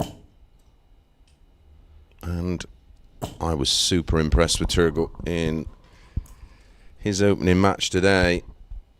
He just about edged Archie Self out 5-4, but some of the timing of his turns was exemplary. Yeah, Archie will be going home thinking, what have I done wrong there? Because he hasn't done anything wrong, has he? No, it was a little unfortunate, wasn't he? And Ryan just cruised through, didn't he, against Ben Townley 5-1. Now, we had this conversation, what kind of match would suit you best? And it's one of those, isn't it? I think if you come through an examination, if you then get tested in a match down the line, you'll feel like you've got the minerals to get through it. And Turgle showed plenty of those, where Ryan wasn't even tested. So it's how he will react, and he's going to get tested in this one for sure. I don't think we're going to get much messing about on doubles. I think the both of them respect each other's game that much. Both of them are going to be on point with that, which they're going to have to be if they're going to earn a place in the first JPL final. So much at stake. First crack at a double for a 12-darter goes to Turgle, and he will be back because Ryan can't take out the 1-4-2 from here. Leaves it handy on 52.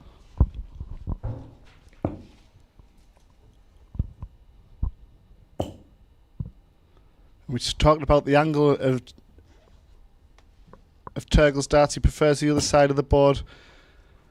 Yeah, and that's why, because they lay across, don't they? And if they're on that outside right wire, they will tend to block out the double. So Ryan getting a dart here. It's 4 missed darts for Turgle in this opening leg.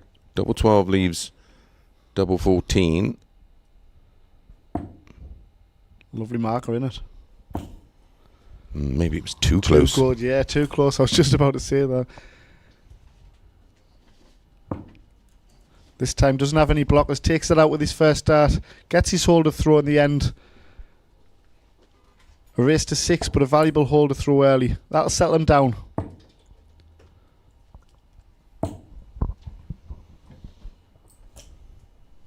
Talk about Turgle's passage through that 5-4 victory. Yesterday they're both happy with the draw.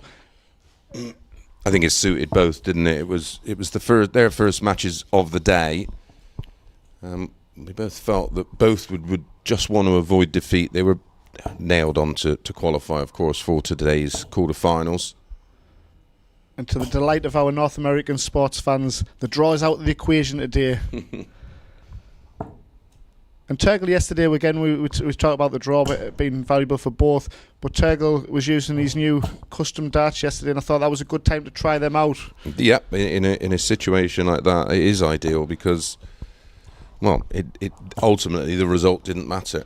He has gone back to the darts that's took him to the top of the table and become JDC World number 1 today, which I think again is a good decision. Being overcritical, perhaps I am, by saying that it showed that he was using new darts yesterday at times. Yes. Yeah, and ultimately the back end of the day he really did produce. He played some really really tidy stuff.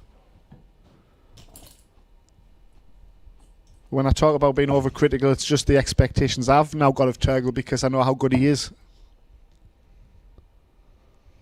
Yes, his final match yesterday was a 5-2 win over Archie Self, and he was in and around these the kind of numbers we're seeing from Ryan in the early stages of this match, late 90s. I think he finished up with very nearly a 94 in that 5-2 win. A bit like the 98 in the round before when we were here on the Friday night. The 93, he just says, I can do this all day long, didn't he? Yeah, he looks comfortable holding them kind of numbers. Ooh.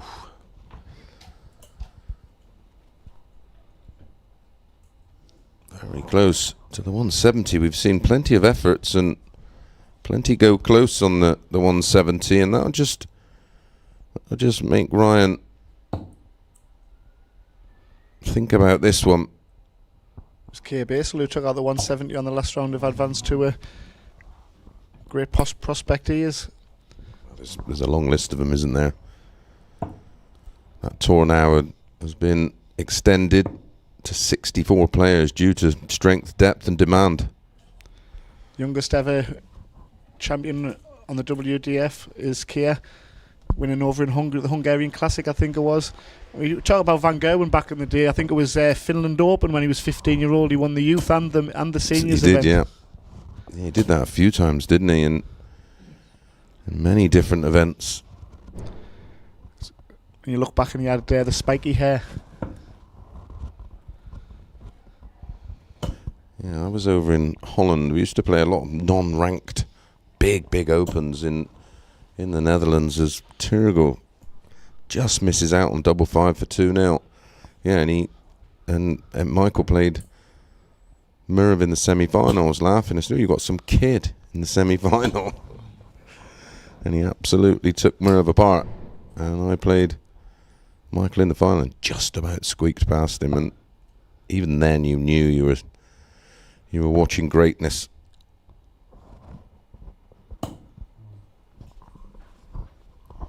Oh, both players having double trouble early on in this one. Are they showing each other a bit too much respect? Yeah, this is an important potential hold here, isn't it, for Ryan? 2-0 down in Turgle with the darts. Even in a race to 6, it's a long way back. Ultimately, it is Ryan that somehow holds. I feel if Ryan gets his doubling together, he's going to be hard to stop in the semi-final and the final. Well, he has the scoring power to match everybody, doesn't he?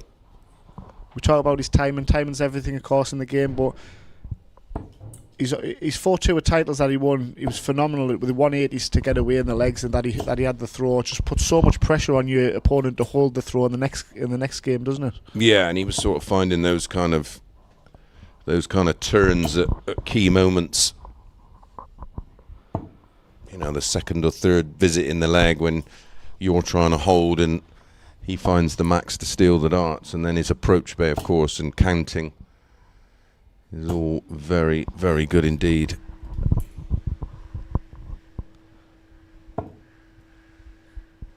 We talk about Ryan's 4 titles, but the form plays towards the back end of it is Turgle and Mitchell Lorry for me. And will we see a Turgle Mitchell final? And that'd be a fantastic final. As which I don't think anybody would be shocked. I mean, this really is 4 players that you could make a case for all 4.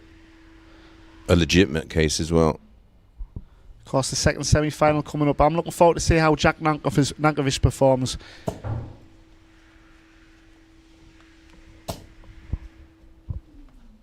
Would you make Mitchell the slight favourite, just a marginal favourite in that match? I would, yeah. And I'd make him favourite. He's got that explosiveness, hasn't he? Whereas we talk about Jack having the highest checkout percentage. He's been ultra consistent. But we tend to be talking the 3 players, and I'm not leaving Jack Nankovic out by any means. That's why I'm looking forward to see how he performs in this semi-final. Yeah, he's going to have to sort of find a way to navigate the scoring power of Mitchell. And the pace of the game, Mitchell's got to do is not get carried away with the pace of Jack. But again, pace does suit the Scot as well, doesn't it? Absolutely. He will get into a nice rhythm. Nice take from Turgle, gets the job done. And after you've had a leg where there's been a lot of missed doubles, it's nice to get that with the first take, isn't it? Yeah, just fuss free.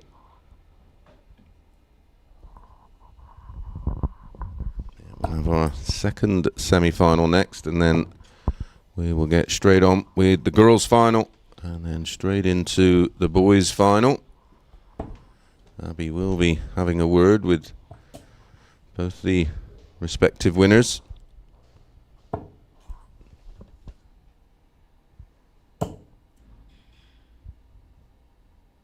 Sometimes you think, is your name on the trophy when you see that 180 from Turgle to turn that match on its head against Archie Self. And there's always moments you can sort of reflect on and go, well, that was a key moment that was a game changer. Might not necessarily be to win the cause.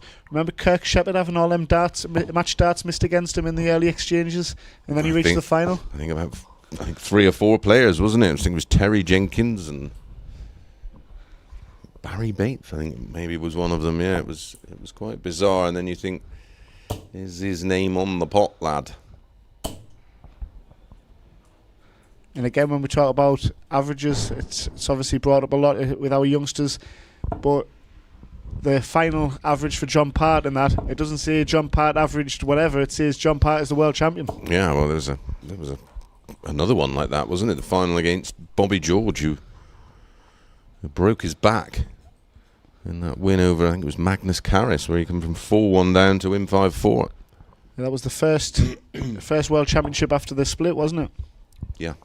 And our first overseas winner. He breezed through the field there, didn't he, John Part? Yeah, it was obviously a bit of a diluted field as the big stars were at the Circus Tavern. And then in defence of that, he played in his opening match one of my good friends, Paul Knighton. Butch, my old pal. What a player Butch is. Why, struggling to play nowadays, but... he was some player.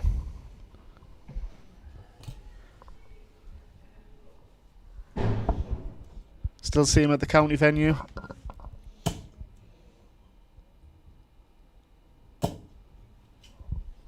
Could have done with a max there to just try and make Ryan flicker on the 56. Double 10. Pins it. All square. Talk about great players that come from the northeast. Butcher's certainly up there. But Ryan Branley's making a name for himself, not just in the northeast. Everyone around the world now knows who Ryan Branley is, don't they? So yeah, certainly after picking up his first dev tour about 3 months ago. I believe congratulations is in order as well for the Dorbies, expecting the third child. Having a girl this time, I believe. Yeah, congratulations. I didn't know that. It's great news.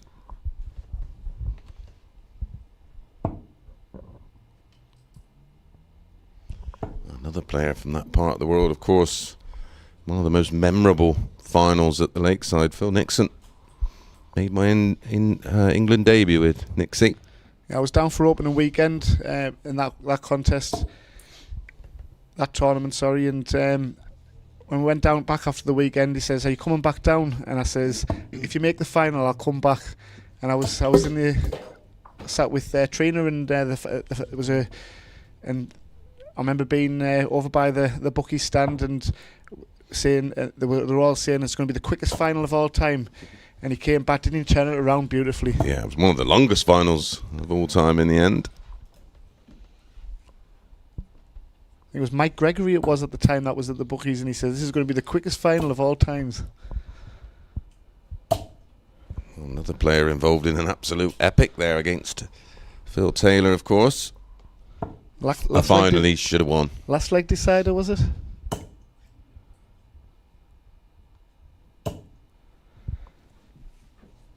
He had multiple opportunities. Just couldn't get over the line. Yeah, Wolfie 6-0 up, looking for his first Lakeside title, and then to 6-all. 74, 42, 32. Gets the 42. Oh, beautiful. Lovely, lovely finish from Turgle to re-establish the lead again. And again, puts the pressure on Ryan to hold. A bit like Becca Allen, where she had that advantage to throw and just about getting the job done. And with that advantage, Turgle's doing the job nicely, isn't it? And Ryan's got to find something to... Because, you know, Turgle's just going to be 15 to 18 dart range every leg, isn't he? Yeah, he's just gonna keep you honest, isn't he? It's his style of play. He feels like the better player of the two at the moment. The averages would suggest that, but we have had some slightly tricky legs where both have missed multiple darts at doubles, so the averages will appear a lot less than what it feels like in terms of performance levels. Ryan's not the quickest of players, is he? But I feel like the pace is more to Turgle's liking in this one than it is Ryan, and Ryan needs a bit of an injection of pace somehow. Yeah, Turgle's certainly not slow, but he's very deliberate, isn't he? And a bit like what we talked about before with Dennis the Menace, when you're constantly getting 140s bombarded at you, you know, it's got to be destroying for your opponent, isn't it? And yeah. Ryan's got to overcome that. And 1-3-4s and 1-2-8s. He used the treble 18 as cover, of course, did Dennis. Yeah, Dennis was absolute granite. Talking about Lakeside debuts and unlucky for Phil Nixon on his debut. Dennis won on his debut, didn't he? Both tournaments, both world titles. He won on debut at the Embassy, and then won, of course, the very first PDC World Championship. And he was strong favourite to win his first match play one, wasn't he, before the Larry Butler rocked up, yeah.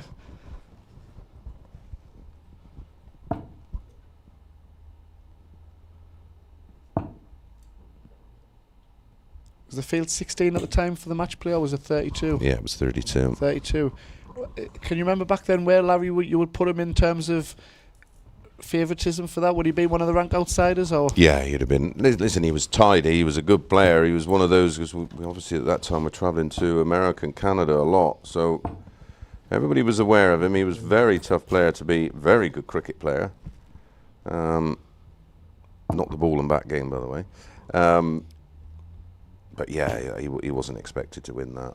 Not even remotely close. He was brilliant. I seem to remember a crazy Phil Taylor green and white shirt with a bouncy rat on it. Yeah. Saying not a problem. Yeah, didn't he have like a gown as well that went with it? Almost like a cloak.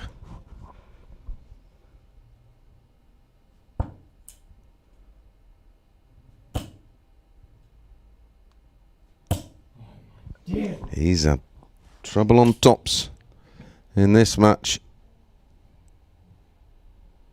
And these are the kind of chances that Turgle was hoping to get. And takes 4-2. Now goes a huge favourite to take his place in the boys' final. The most recent head-to-head between the pair, Turgle was the one who had to fight back against the throw, went the distance, and that proved pivotal in terms of who was the advanced tour champion, taking out the 101 for the 15 darter. But it's Ryan's turn if he's got to come back. He's got 2 legs to do so in terms of Turgle getting over the winning line. But 2 breaks of throw for Ryan will need if he's going to do that, which makes it even harder, doesn't it? Yeah, and at the moment, Turgle just looks to be playing with confidence and control. Fascinating styles of slow pace this one, but next up, Jack Nankervis against Mitchell Lorry. Yeah, that's a rat-tat-tat of a game.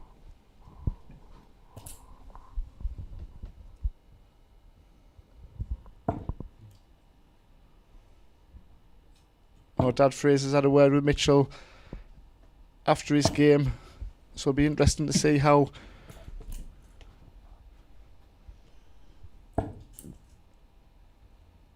it's good when you've got your mentors around you. He's got great support, I know, from his mum and granddad, who he idolises his granddad. Yeah, it's such a massive part of any sport, isn't it? It's just, sometimes you just need an arm around you, sometimes you need a kick up the backside. Bit of military style tough loving.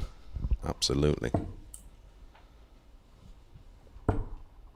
Well, Ryan here is being put under it, and Turgle's just 128 points away from being a leg away from taking his place in the final. Ooh, that's unfortunate. And that was a combination of a sort of a deflection and a bounce out, wasn't it? But again, showing great composure, great maturity. It's called doing the Ben Townley, isn't it? So unlucky with them darts, wasn't he, yesterday? But didn't have that issue today, did he? But great achievement again for Ben in his first for everyone on the JPL. But to qualify and make the top 8, great achievement. As Turgle goes one away from 2-all, Blinken were at 5-2. Yep, and Ryan has to be as faultless as possible. And again, just frustrated, that dart, which is a blocker and not in the 60, forcing him to run for cover. Only 57. Music to the ears of the player from Mongolia. Yeah, when you're 5-2 down, you've got that over try, and that can go on, isn't it? And Was that Turgle's dad who popped his head to see you earlier? no, it's not actually. Oh, It's yes. Hi to Roggy in the players area. Great support. Travels all over with them. And as mentioned, I think they're heading off to Korea Yeah. for a big tournament over there. Well, showing some commitment at that age to come over for, I think he said he's been over for a month, hasn't he, here? Yeah, and I think that's been a wise decision, isn't it? Been playing in a lot of vaults and a lot of competitions that'll keep a match sharp. Yeah, and be playing at a good standard as well, which you rightly say just keeps the tools sharp. It's competitive down in Chelsea as well in both the juniors and the senior event. That'll be great experience from him as well. Yeah, used to enjoy the trips to Selsey. We can say this about a lot of players, but both of these on our stream, two card holders waiting to happen, really, aren't they? Yeah, it's just making that next step. Ryan specifically already run at development tour level. He wants to win at challenge tour level, and ultimately make that progression and that step into being a tour card holder. And that's when the work begins. That's when it gets super tough. Whether it's a subconscious thing, but everything that the JDC has provided over the experience for the last few years, he's England International, of course, which he's still got ahead of him later on in the year. He's going to take that confidence and that experience, isn't he, and move forward in the right direction. Well, I think that's why we're seeing so many younger players now and new players being fast-tracked, and they're ready because this environment gets them ready. You know, we've seen Steve Brown highlight the 100-plus averages and saying when of our youngsters going to get a chance at the Ali Pali with the numbers increasing, and these kids are ready. As Turgle sees the job off, a 6-2 victory over Ryan Banley. 4 legs on the spin is our first finalist. Who will join him? Will it be Jack Nankervis, or will it be Mitchell Lorry? We're about to find out. Stay with us, folks.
Good afternoon and welcome back to semi-final number 2 for the boys. So we already know Turgot is awaiting the winner of this one.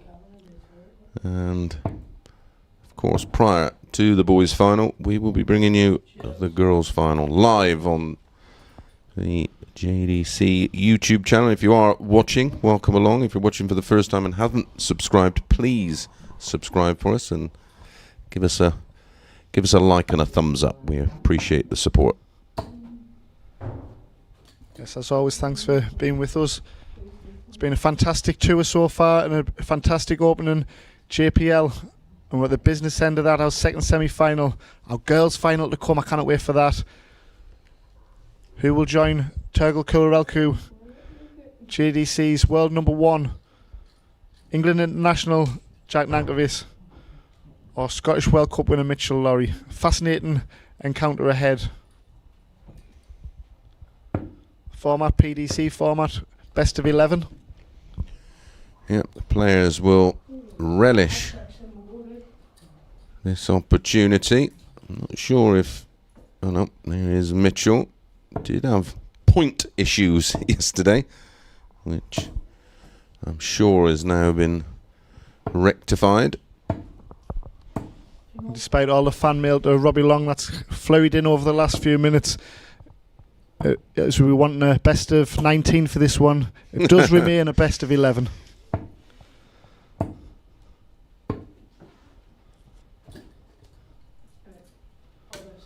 The players are ready. Woody is ready. Second semi-final game on. 137. What a start. 55. In our quarter-final, Mitchell came back, although it was only a one-leg deficit when Lex Passauer held his throw. But Mitchell Lowry from the front has looked unplayable, hasn't he, really? So if he gets out the traps early, it's going to be difficult for Jack Nankervis, isn't it?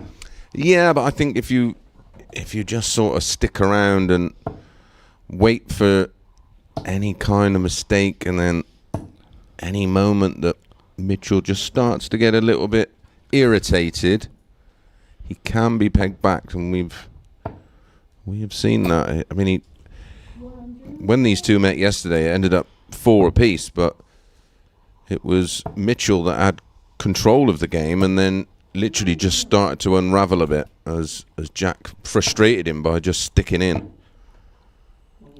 But without question, for me, in terms of out and out talent, Mitchell's one of the best young players I've certainly seen. 41 left. Yeah. It is 41 left, 33 from 74, double 16 for a 15 dart opener. 42. Should be back.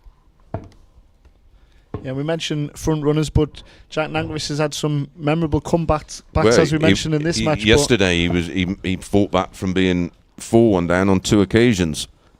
And as well, but Mitchell Lowry for the tournament he won when he was 4-0 down against Jackie Boy, and both of them in them comebacks taking out high 150 plus checkouts.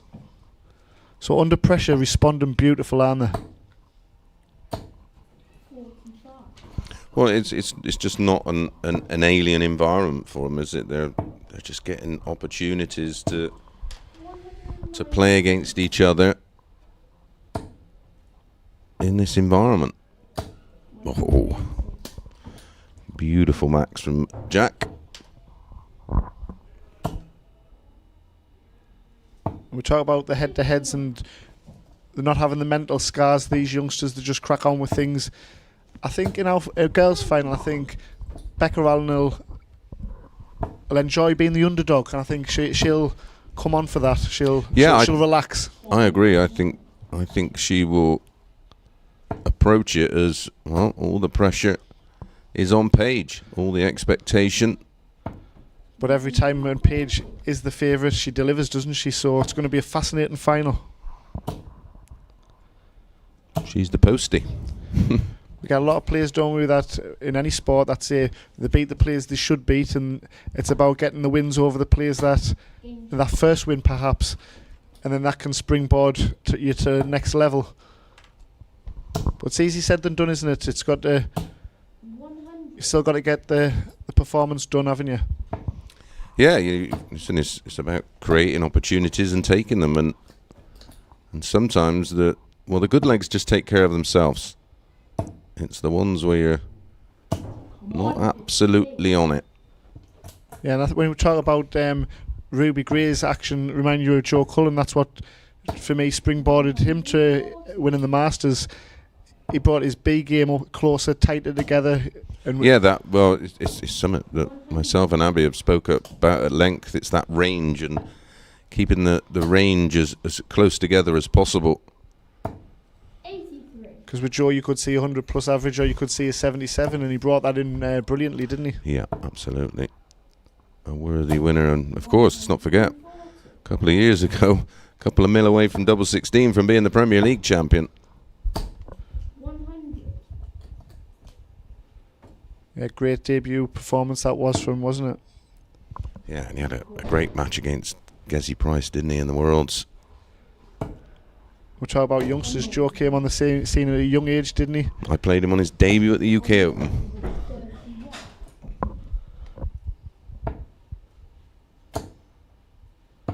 78. I seem to remember as well an earlier match for him when he played Justin Pipe. As a contrast to Styles, wasn't it? Yeah, sure was. My pal from down in the West Country. And again, he's getting irritated, and it's very early in this contest. Game shot. Break a throw. Be interesting again to see how Mitchell responds. He's had the answer so far.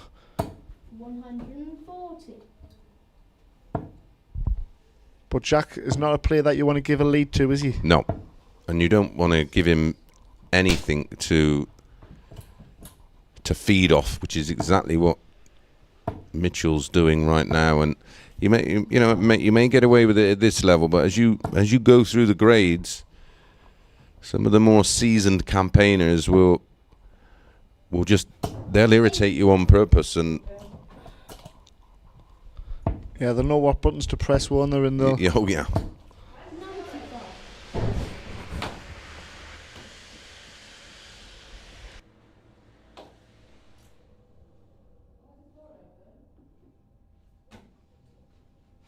95.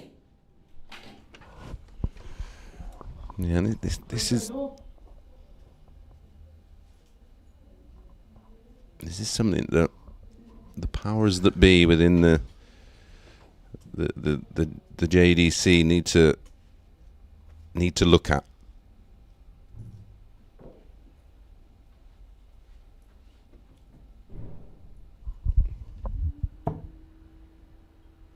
It's like a magnet to Mitchell Lorry, isn't it? Bless him. 140. Bless his wee socks.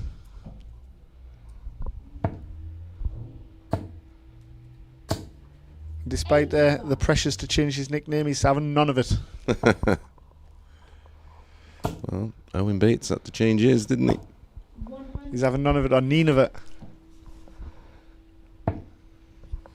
Ooh. Ball. Ooh, close. I sound more like Abby than Scottish, don't I?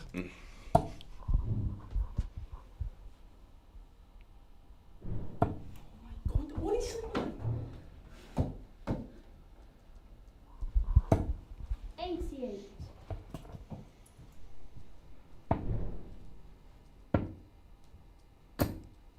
One score. Well, Mitchell has an opportunity. He's watched Jack miss a dart at the ball. And now 2 at double. For an instant break back. Game shot. Just brilliantly again. Didn't have a blocker. Yeah, he just has that ability just to make those small adjustments. But again, that comes with repetition, confidence. 100. Exactly that. It is all repetition. Muscle memory, 100. feel, touch. Interview with Darren Barson and Jack Nankervis, when we talks about has he always thrown that fast, and it's the muscle memory with the ability to adjust cover for the 19s or a double-double perhaps. And Yeah, well, it's a very unmanufactured type of throw, isn't it? I always say when I was growing up, there was kids down the park trying to replicate their favourite footballers, and me, I was watching darts trying to replicate my favourite player. 135. But then you just get some players like Jack, and it's just how he plays. we talk about players that have been playing the game a couple of years. Mitchell hasn't been playing too long again, which shows his scope. Jack's been playing since he was less than 2. I was told. I was having a conversation with his dad. Well, there's some lovely images of Luke Littler, isn't there, with a dartboard on a chair, and he's in his nappy throwing darts. His actions never changed, No. has it? Frightening. 68. More missed darts at doubles, and Jack's still averaging over 90. Talk about players that you copy. I had them long, thin Phil Taylor grippy ones. Game shot. 3 breaks a throw in a row. Nankovic retakes the lead. He's halfway to the final. Bit of outside interferences again affecting Mitchell. Doesn't seem to be affecting Jack, does it? No, and sometimes when you are feeling 90. annoyed, you can hear and see and just feel everything. I get one voice in my head if I'm in a competition, and really I need to work on that. 58.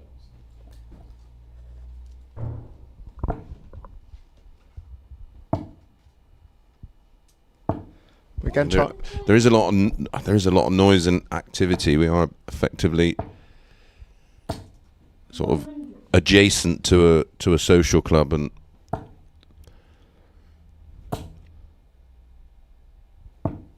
59.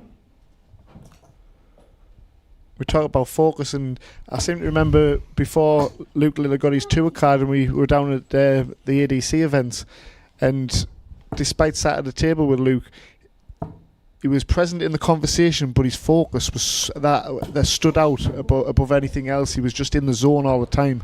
yeah, I've always said, I said to his parents, he's just an old head on young shoulders. 90. He was just born to do what he does. Yeah, and it's that gap of 10-15 minutes before your next match. Some people like to get on the board and practice, 42. but he was sat down and his focus never waned. He's just a fine example, isn't he, of Game shot. focus, ambition, concentration. So you think scores if you carry out a double?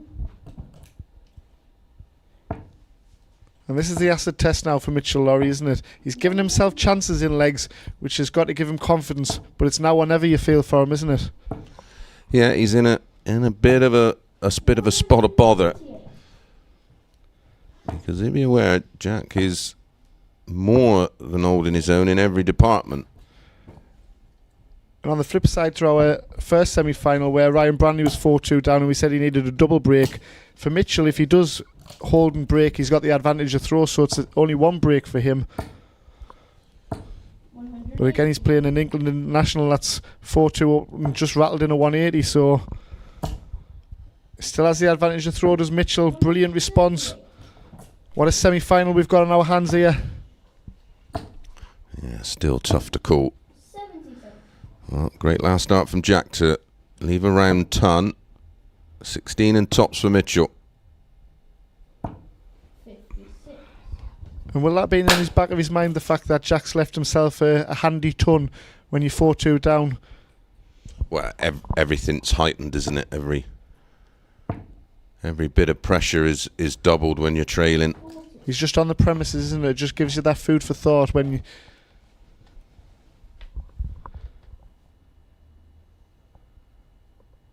He's been kind on the double 16 and 8s, but he's a fan of double 10. Game shot. Brilliant adjustment. Yeah, he's shown tenacity. 100. But Jack is just unwavering, isn't he? He's just getting on with it. 98. You just can't rattle him. 36. We haven't seen any flashy averages from Jack for a while, but that last game of the day yesterday 97. was a big indicator to say I'm banging form. Yes, it was something again. Myself and Abby discussed that he will want to sign off with a performance that will give him confidence into coming into today, and that's exactly what he achieved. Mitchell here looking good to level things up. 6. We talk about performances from Turgle when Mitchell left 181 after 6 darts. 46. If Mitchell can turn this around and ultimately, another max. That's a third from Jack. It'd be a real contrast in personalities, him and Turgot. Game shot. But it is Jack. Really turned that leg on his head, didn't he, when he was under pressure? That max, wasn't it? Timing of the max. We've seen a Turgle timely max, haven't we, earlier on, and that was equally as impressive from Jack Nankervis to get rid of 220 with 4 darts. Yeah, for sure. Jack has got him exactly where he wants it. Sometimes you can just want something too bad. 81.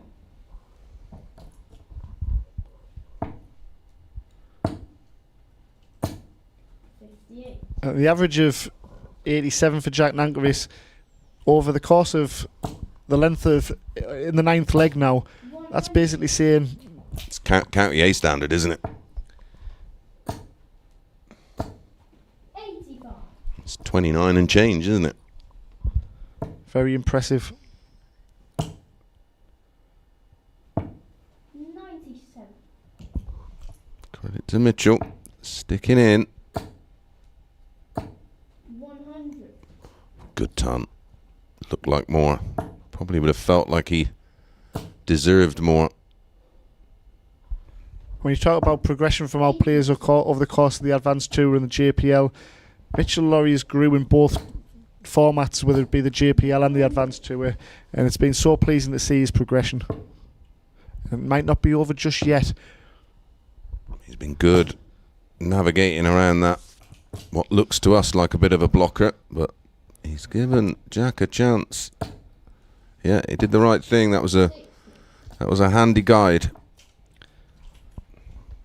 A lot of players now ignore that handy guy, don't they, and they go for the money Stops, shot. yep. And with that 82, you feel you've done the hard work by hitting the bullseye, don't you? Yeah, this is hard now. Well, that is desperately unlucky. Beautifully thrown dart. No reward.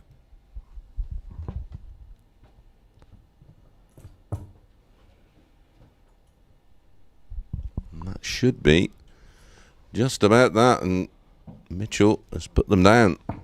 Eye of the Tiger, Jack Nankervis. 30. It's giving Mitchell Laurie an opportunity to remain in this match. Multiple match darts for Jack. But he's offered up a lifeline to Mitchell Laurie.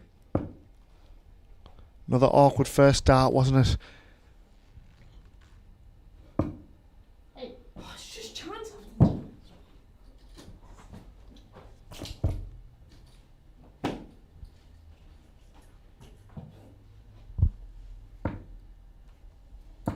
Game shot.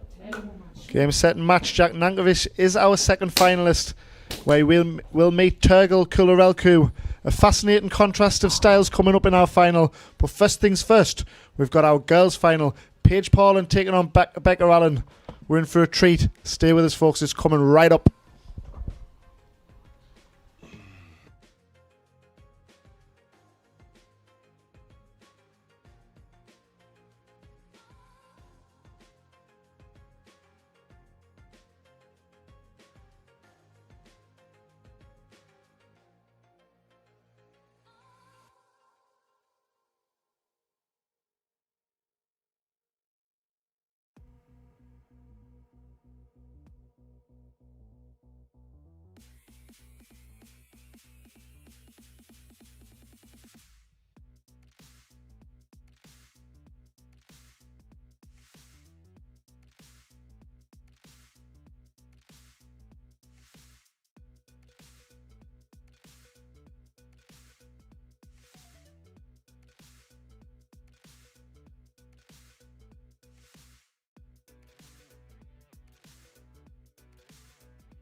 Good afternoon and welcome back, and it is finals time. First up, the girls' Junior Power League final between two girls who myself and Abigail Davis think we'll see plenty of in the future, and delighted to be joined by Abigail. You're a huge fan of Paige Pauling, aren't you? I am indeed. So much potential already.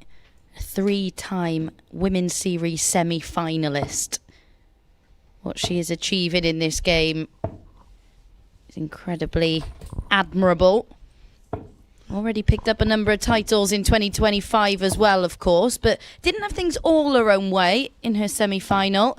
And neither did Rebecca Allen, who we saw quite a bit of that from. The scoring was very good indeed, but her double-in deserted her on quite a few occasions. That's an aspect of her game that will need to be significantly better in this one. And as for Paige, well, it was just a little bit of a slow start, wasn't it, which you can forgive. Yeah, well, the boys, of course, had the advantage of playing all day yesterday. Yeah. They played 4 matches each, didn't they? So they've come into this absolutely on it, where the girls have been starting from scratch. And, well, in their meeting in the league format of this particular tournament, they couldn't be separated. 3 legs apiece.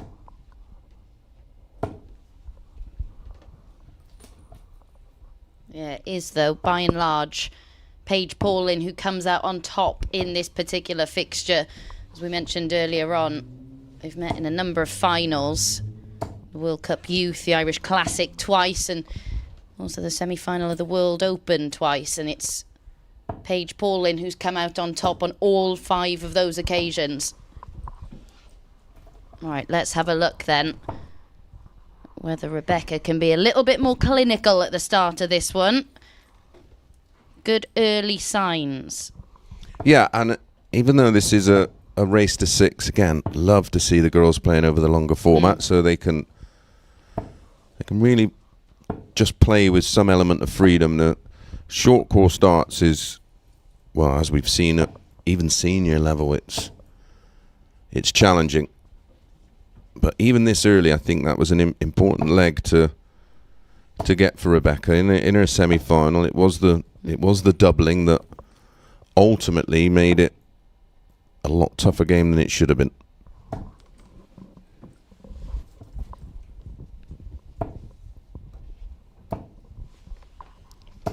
But in Paige's semi-final, although, well, the scoreline reads 5-2, it was a lot tougher game, and Ruby was offered opportunities, and like I say, if Rebecca gets those same opportunities and her finishing is more clinical, this may be a very tight final.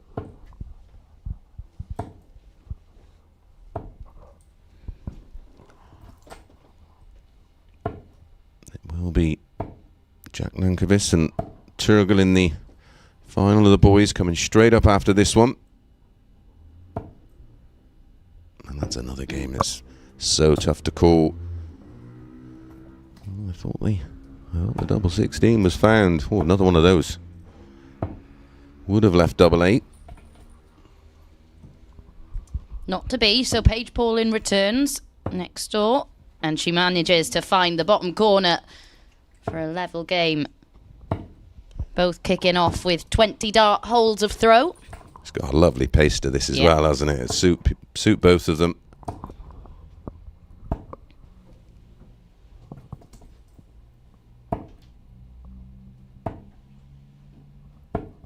Both girls have great fundamentals in terms of their throw and how still and steady they are. Both extend fully.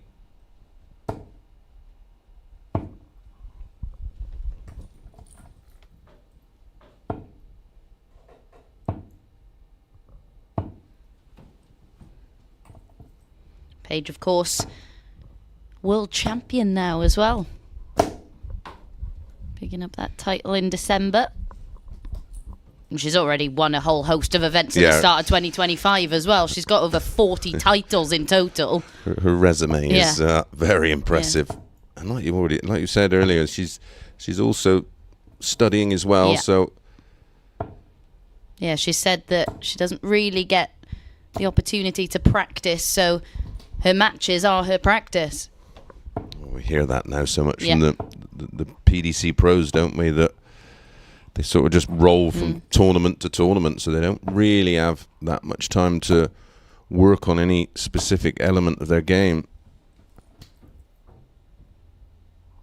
Well, even at this early stage, you watch Paige throw, there's not a great deal that she needs to work on. No, exactly that. I sort of look, and I will often pick up on things. I know that the girls and the boys watch it back, and that's a great opportunity for them to work on elements that they may not know that have sort of crept into their game. But yeah, there's nothing I would look at and go, well, you should be working on this and working on that. Oh, that's awkward. That's a great dart. What a dart. How has she found her way through? And this one continues to go with throw. I think that's going to be the Yeah. theme of this final.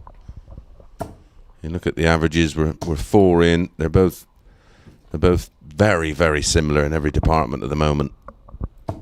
And it just maybe the experience or a kick from either player to ultimately take control of the match. The Tons backed up with a 140 on the throw of Paige Paulin. As you rightly said, Abby, everything so far has gone with throw, and that's what I like about Paige's game as well. She just seems to find that. Yeah, her timing is always there, isn't it? Or more often than not, she times visits like that really well. And just as we're saying that, And she's timed that well to... She doesn't seem to be affected or concerned about what's going on in front of her. Yeah. And again, that'll just be the experience of playing at ultimately senior level.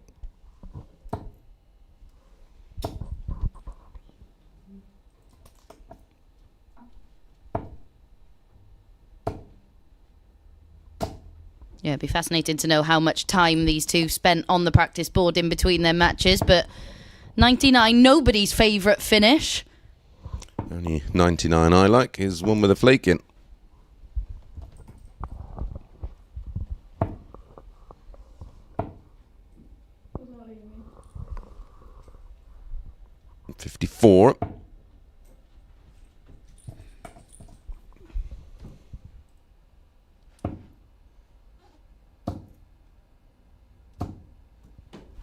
Wow.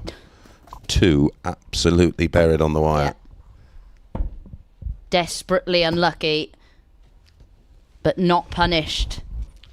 And you feel that Rebecca's earned that chance to break throw, but it's been squandered.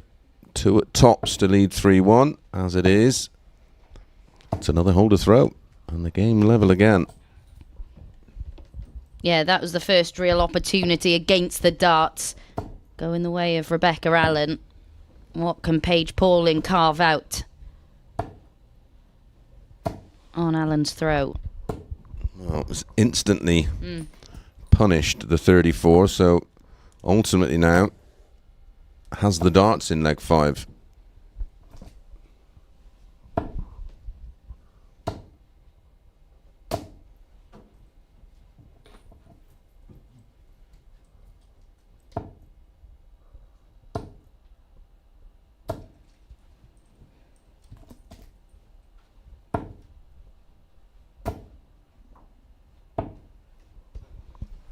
And the scoring prowess she displayed in that 4th leg, just lacking in leg 5. It's almost like she can sense that was my opportunity, maybe. Classy. Huh. I'll just take that right back. I retract that last statement. Well, we mentioned Paige's timing. Exceptional from Rebecca. Well, that possibly could have been the 6 best darts we'd seen. Yeah. 14. Ooh, chasing the treble, paid the price.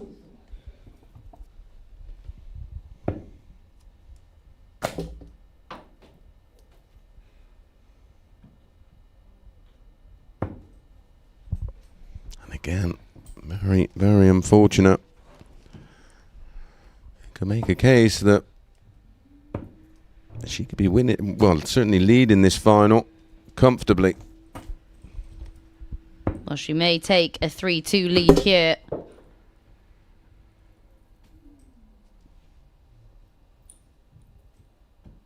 Having to move right across, and does find her way in as well. Well, a couple of her finishes, you've wondered how on earth is she going to find a route through to that double? Yeah, the double two earlier, wasn't it? She had to navigate around two blockers. That one there only had the high side, had to contend with moving across the oki, which changes everything. She could be leading this 4-1.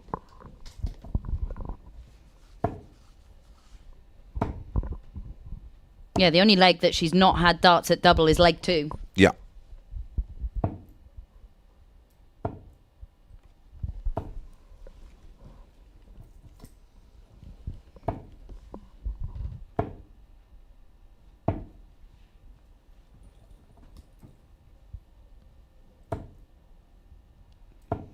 And in those meetings between these two that I mentioned a little while ago, they were all really convincing victories as well for Paige Paulin. You just feel like this one is going to be nip and tuck all the way.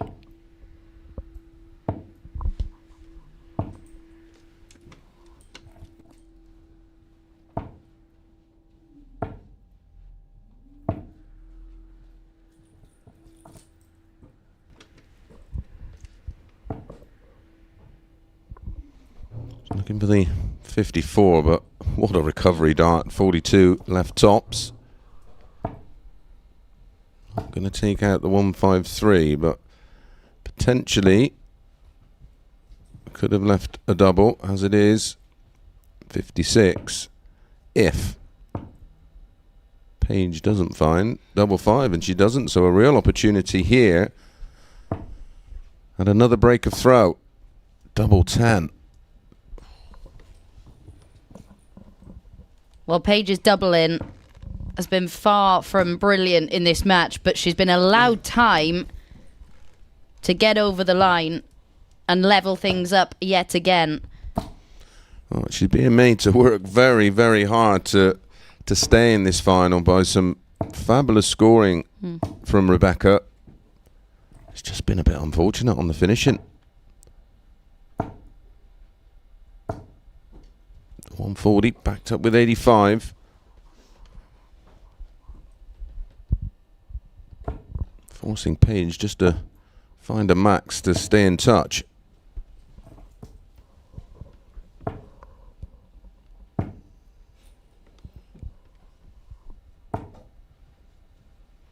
Unorthodox? Yeah, she's probably thinking to herself, well, I can hit a double one, I don't need one.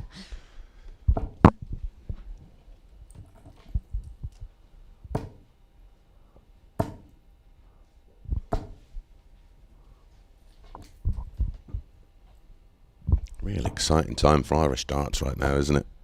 Yeah, incredibly so, in particular in the girls' and women's side of things. As we mentioned, the likes of Robin Byrne, Katie Sheldon, Aoife McCormack. Well, this time she will be back. Under how much pressure? Plenty.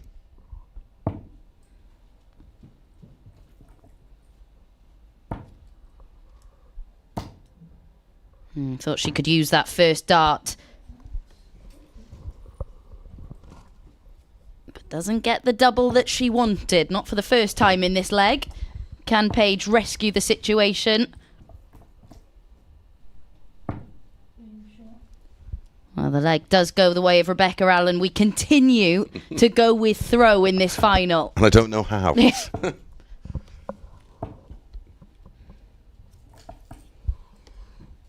some point, you would think that Paige is going to begin to feel this constant pressure as she's being put under. There's been no let-up, and credit to Rebecca for keeping Paige on her toes.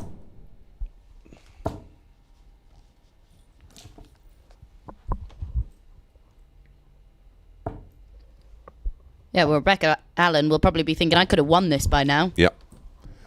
I was just trying to work that out. Yeah, she's had darts in 6 of the 7 legs that have been played. Wow.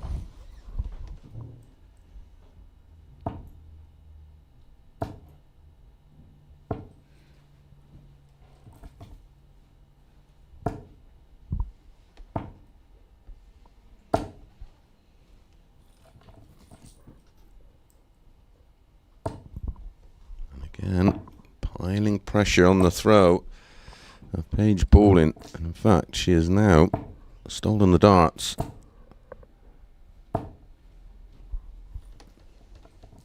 You just feel at this point in the match, any big treble is gigantic. Yeah, it's doubled, isn't it? Yeah. And Paige finds one with that last dart.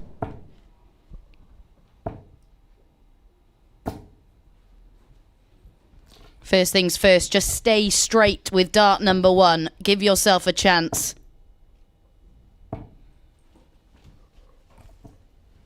You almost feel it's going to be a shot like that that will be a game changer. Double 11.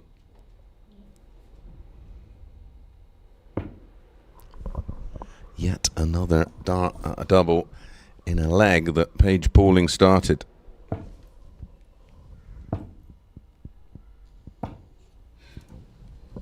Yeah, she's having to hold on a bit here, isn't she, Paige Pauling? Rebecca making her move, but... That's double 3, isn't it?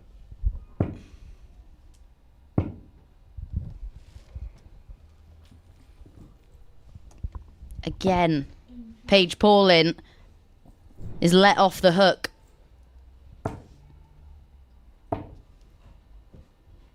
Credit to Rebecca, because she hasn't let that rattle her. No. She's just kept on keeping on.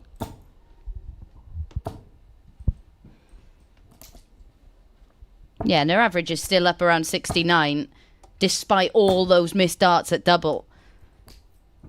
There's been a lot to like about this performance. Well, she's raised her game for this final, hasn't she? She's averaging sort of well above her tournament numbers, which is always encouraging to see. And like you've said, their previous meetings have been pretty one-sided in favour of Paige Pauling. But make no mistake about it, Paige Pauling knows she is being pushed. Yeah, serious questions are being asked.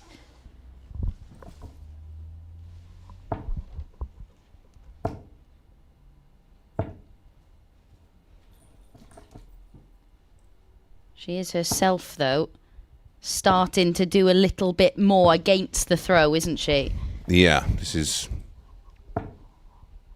a leg that's gone against the trend so far. But this would be the perfect time to break, wouldn't it? And then throw for the match.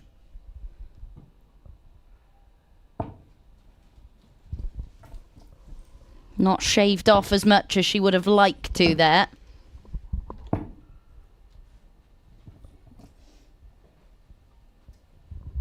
Treble 20 for double 12. I'm not sure she's being forced into going 14 ball here.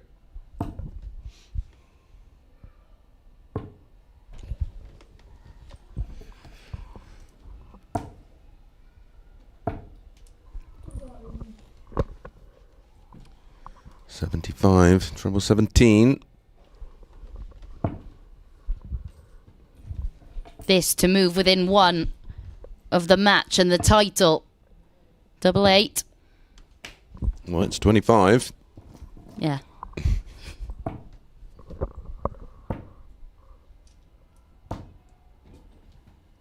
And again, more opportunities pass Rebecca Allen by. It's been the story of her day, really, but that is the story of this leg. Paige Paulin was not expecting that. Well, it's something that's not happened before. She's not been offered up second chances. Ultimately, she is held. And now Paige, not for the first time in this match, has to hold on. But what a start to the leg.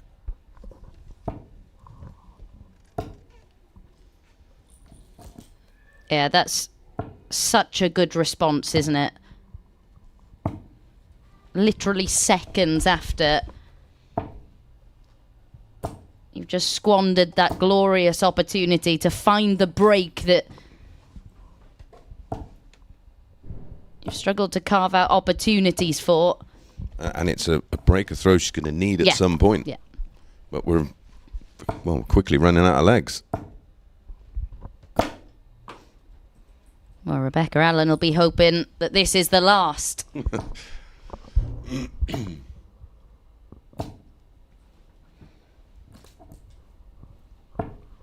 Needs to draw on all that experience to try and force a decider.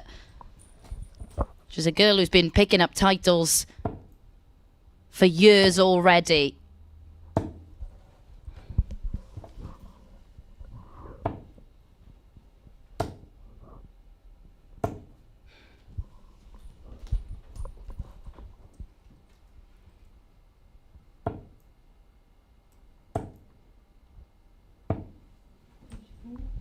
So, 143.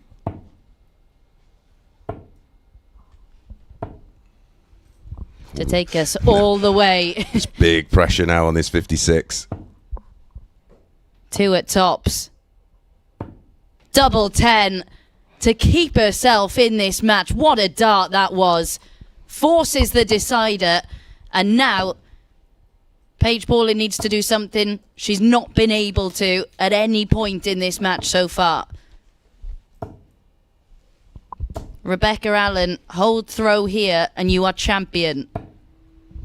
Yeah, do something that dart players love doing, being the first name on the trophy. Yeah.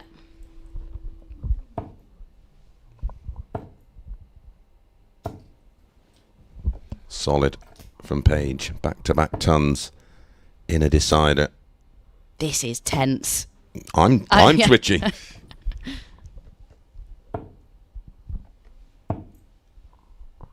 Like you say, any big score or any mistake, they're both magnified.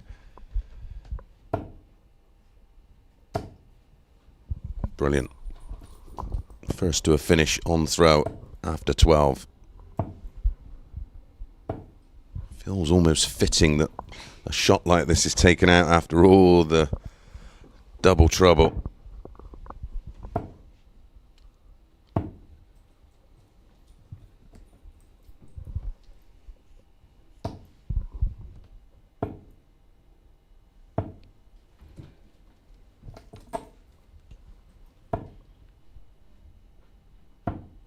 Tops for the title. 1-2-6 for the title.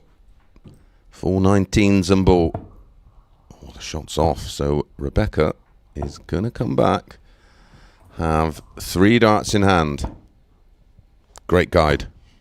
A great guide that is used. And in fairness, Rebecca Allen, she led from start to finish. Ultimately couldn't find the break, but didn't need a breaker throw. A wonderful, wonderful girls' final.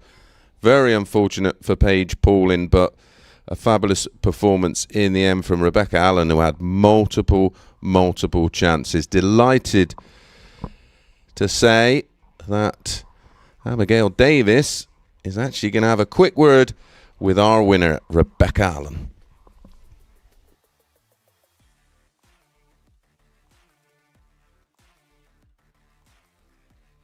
Rebecca, congratulations, our first JPL champion. Just sum up how you're feeling right now. I don't know. I'm just delighted that I got to be the first. And that final there, it was nip and tuck all the way, wasn't it? Yeah. You and Paige have played some incredible games over the years. I think That has was to be the another one. best. I think that's probably the best game we've had. Yeah, and Yeah. to take on someone like Paige in a final and to come through, to hold your nerve in the way that you did in that last leg, what was going through your mind when you I had was those darts like, at tops? I don't know, I was just like, oh, just get it done. Like, you can't give her another chance. She's going to hit it. And how much do you enjoy that rivalry that the two of you have at the I moment? love it. And how big an achievement is this for you, would really you say? big. It's Yeah? very high on my list, yeah. And how much are you looking forward to? Because you're going to be taking on Paige again on the Winter Garden stage in a little while, aren't you? Next month, you're going to be heading to Blackpool. How much are you looking forward to that one? I can't wait. Excellent. We can't wait for it either, but we do, of course, have the boys' final still to come, so make sure you stay tuned for that.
Well, good afternoon. Welcome back. Again, congratulations to Rebecca Allen, our first JPL Girls Champion. Well, up next, as you can see, it's Turgle against Jack, 4th seed against 2nd seed, who will contest our final. And delighted to have Abigail Davis back. You've called me worse. Yeah, for our final. And wonderful girls' final, wasn't it? Yeah, it really was excellent. And the way that Rebecca held her nerve in that last leg decider, really excellent stuff. Yeah, and to deal with the disappointment throughout the match of carving out opportunity after opportunity. I think this match will be a little bit different. It's a race to 7. So again, format extended. So won't be any early sparring here. They'll be feeling very comfortable. And there'll probably be a lot of that from Yes. Turgle as well. Yes, he's been highly impressive in this campaign. He's been as solid as a rock today.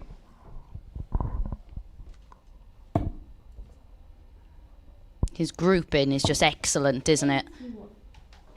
Well, it's just every Yeah. aspect of his game, the Yeah. maturity, the composure, the way he can focus after disappointment.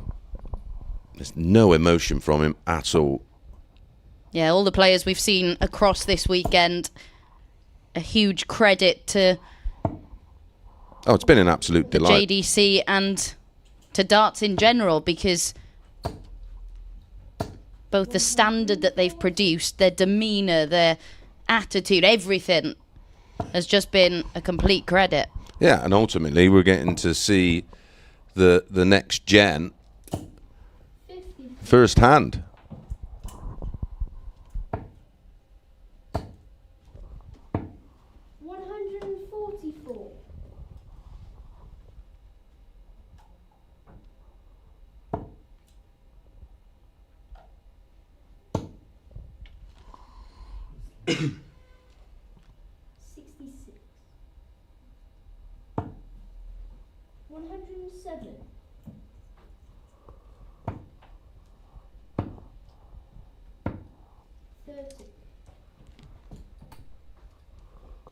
Opportunities missed for Jack, and how costly could they be, even at this early stage? 20. He's going to get more.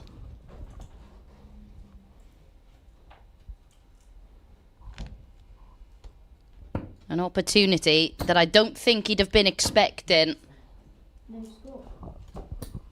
and he's unable to make the most of it.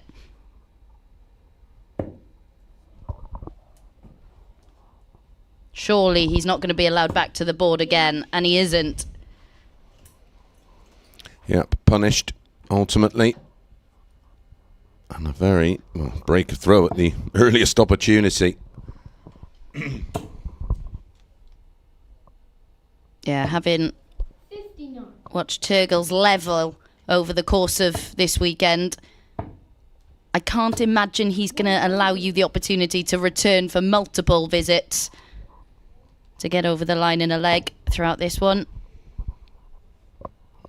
This JPL started all the way back in 104. 7th of February was week 1. Week 2 was when these two locked horns. 60. And between then and now, Turgle's come out as the JDC world number 1. When they did meet there, it was Jack that ran out a 5-2 winner, but you almost feel it's a completely different player in Turgle in between then and now. 68.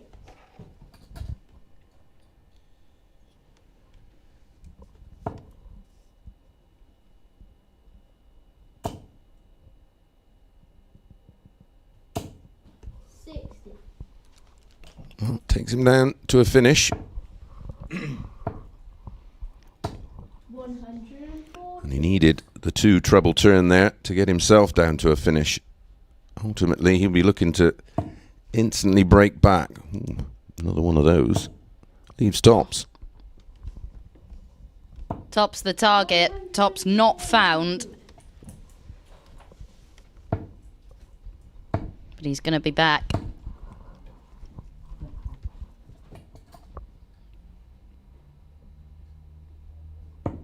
Game shot. Impressive.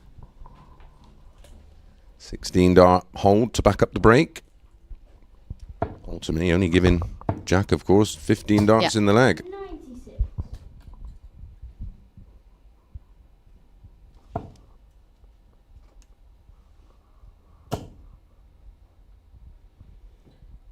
Yeah, it is quite a contrast of styles in this final, isn't it? You can see Jack there making his way to the back of the booth. Quite a bit of time to think. Yeah, and that's again, that's a mature move, because if you ultimately just walk straight round, you will feel like you're hanging. I've given that advice to a lot of players when they've come up against the steadier throws. Just occupy your mind, go to your drinks table, have a fiddle with your case, drink a sip of water, and ultimately then by the time you sort of get back round to be behind the player, they're already walking. 191. Good counting, young man. 131.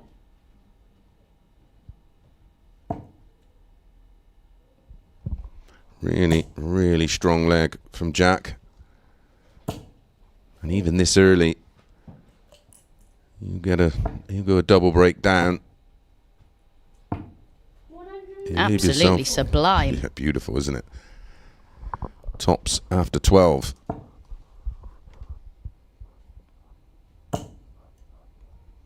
And he'll just be hoping that Turgle has another leg like this on his own throw. Yep, and it's game on.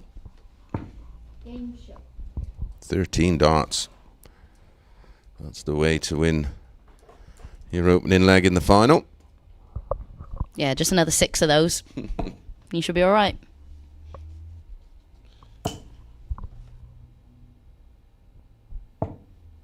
But you just know, don't you? With Turgle, you might have an off leg, you might have an off couple of minutes, but it's not going to last for very long. No. He is very good at the reset and going again. 59. That's a great quality to have, that, again, you just don't get too invested. You stick to what you know.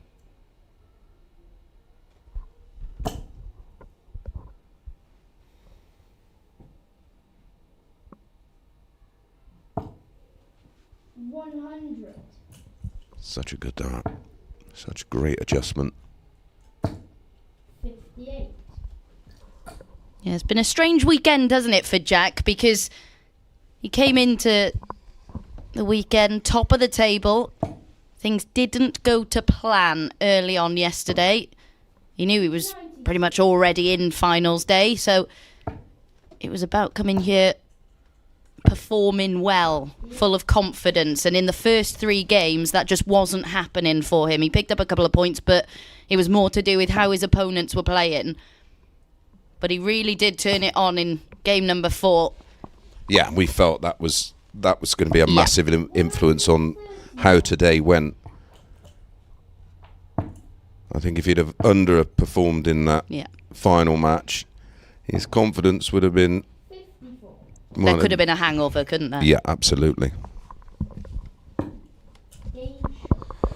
16 dart. Hold of throw. Re-establishes a 2-leg cushion. 140. Yeah, absolutely no hangover there from leg number 3. Backing up what we were saying, there might be a bad spell where trebles are hard to come by, but they don't seem to last long with him. No, he can shrug off a poor spell very easily. Already the Advanced Tour winner, of course. Current JDC number 1. 180. And that's white. Yep. Well, across the Advanced Tour, there were 969 180s, and Wowzers. he hit 102 of them Wow. in 2025. So, and those numbers just keep going up and up and up in terms of the 180s that are being hit. That's remarkable. Is it such a large percentage of the 180s hit?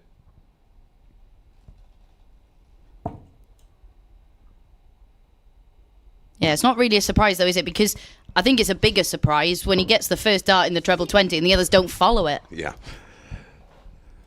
Yeah, I agree. But again, even so far adrift in the leg, he's clued up enough to leave the 170 where a lot of players thought, well, I won't be coming back for it anyway. He might stay there. 80.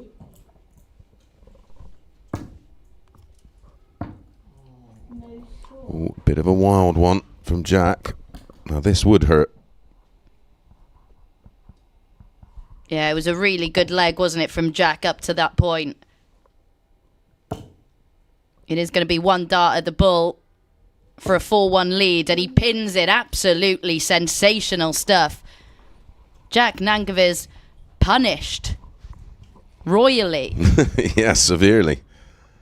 I just had a feeling he was going to find it. The visit before, he used it as a cover the ball and found it almost middled, so that would have been fresh in his mind. That weight of throw would be familiar. 100.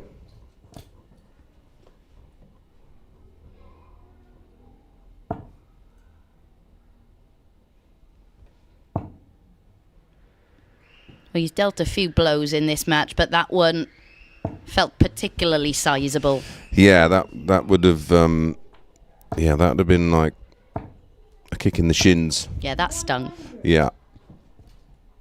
But back-to-back tons. He's not put off by it.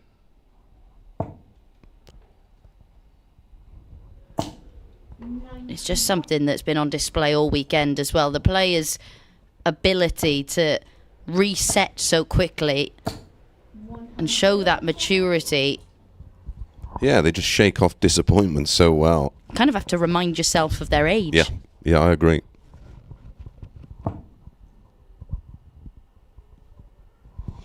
Yeah, I see why he wants to go back up there for the 130, but wow.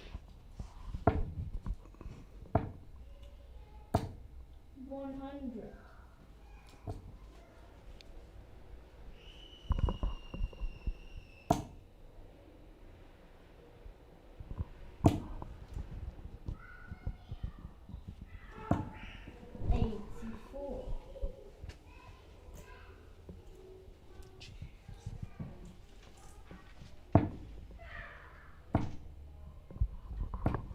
game shot. Oh, finds the double 18 and conscious decision to leave the double 18 from there. Gets a break back. 140. He's really dug in, hasn't he, in this match? Oh, he still believes there's no question in his mind that he can still win this final.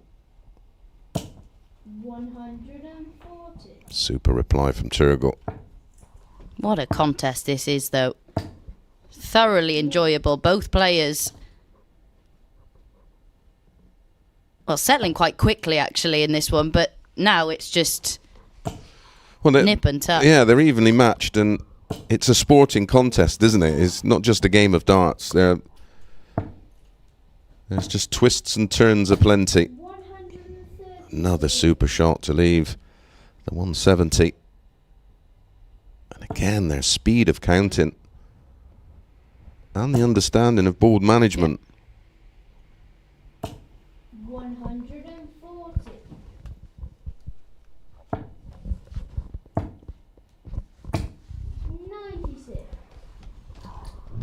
This feels like another huge moment because Jack has really started to turn the screw.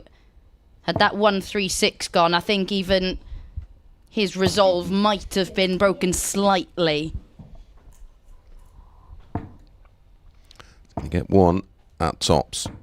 That's all he needs. 15 dart, hold of throw to back up the break, and he's gone back to within one. Yeah, and what's mightily impressive is that those two legs that you've just mentioned came off the back of that 90 on the bull, which felt like it was a really, really significant moment. It felt like it would have stung, and Jack responded in the best way possible. Yeah, there's no drop of the head, was there, at all? He didn't spit his dummy out. There was no sulking.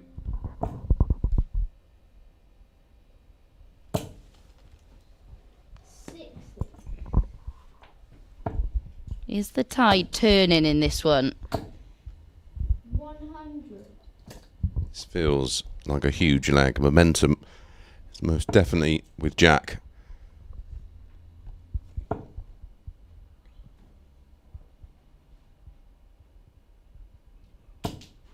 Yeah, he's the one finding the big trebles more frequently now, isn't he? Well, he trailed for the most part in terms of the average, but 100. as we can see, and backing up what you're saying, Abby, he's the one now that is finding the red bit more reliably. I'm smiling because I just I know. expected a A 180. I then. know. There's a max coming in here. 99.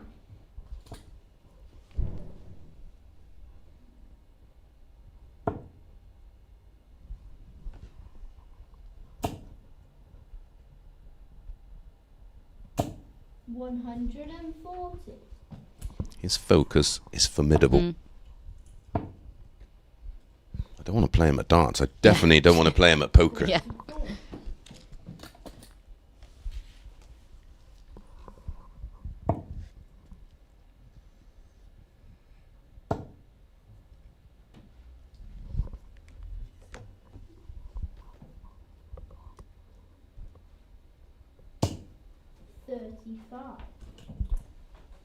To get us back on level terms.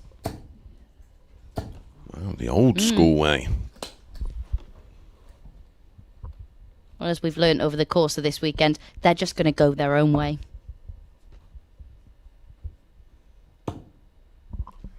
Double five. Clip the inside wire on the 10. 30.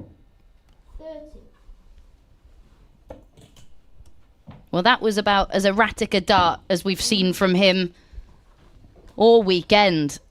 And we do now have a level game. Jack breaks back, has the darts, and now it's Turgle who needs to find a break. Yeah, I don't know how, but we are back on throw. Definitely one of those answers on a postcard, please. But credit to the resolve of Jack Nankervis. He could have easily at times in this match dropped his head Yep. and maybe felt like it's just not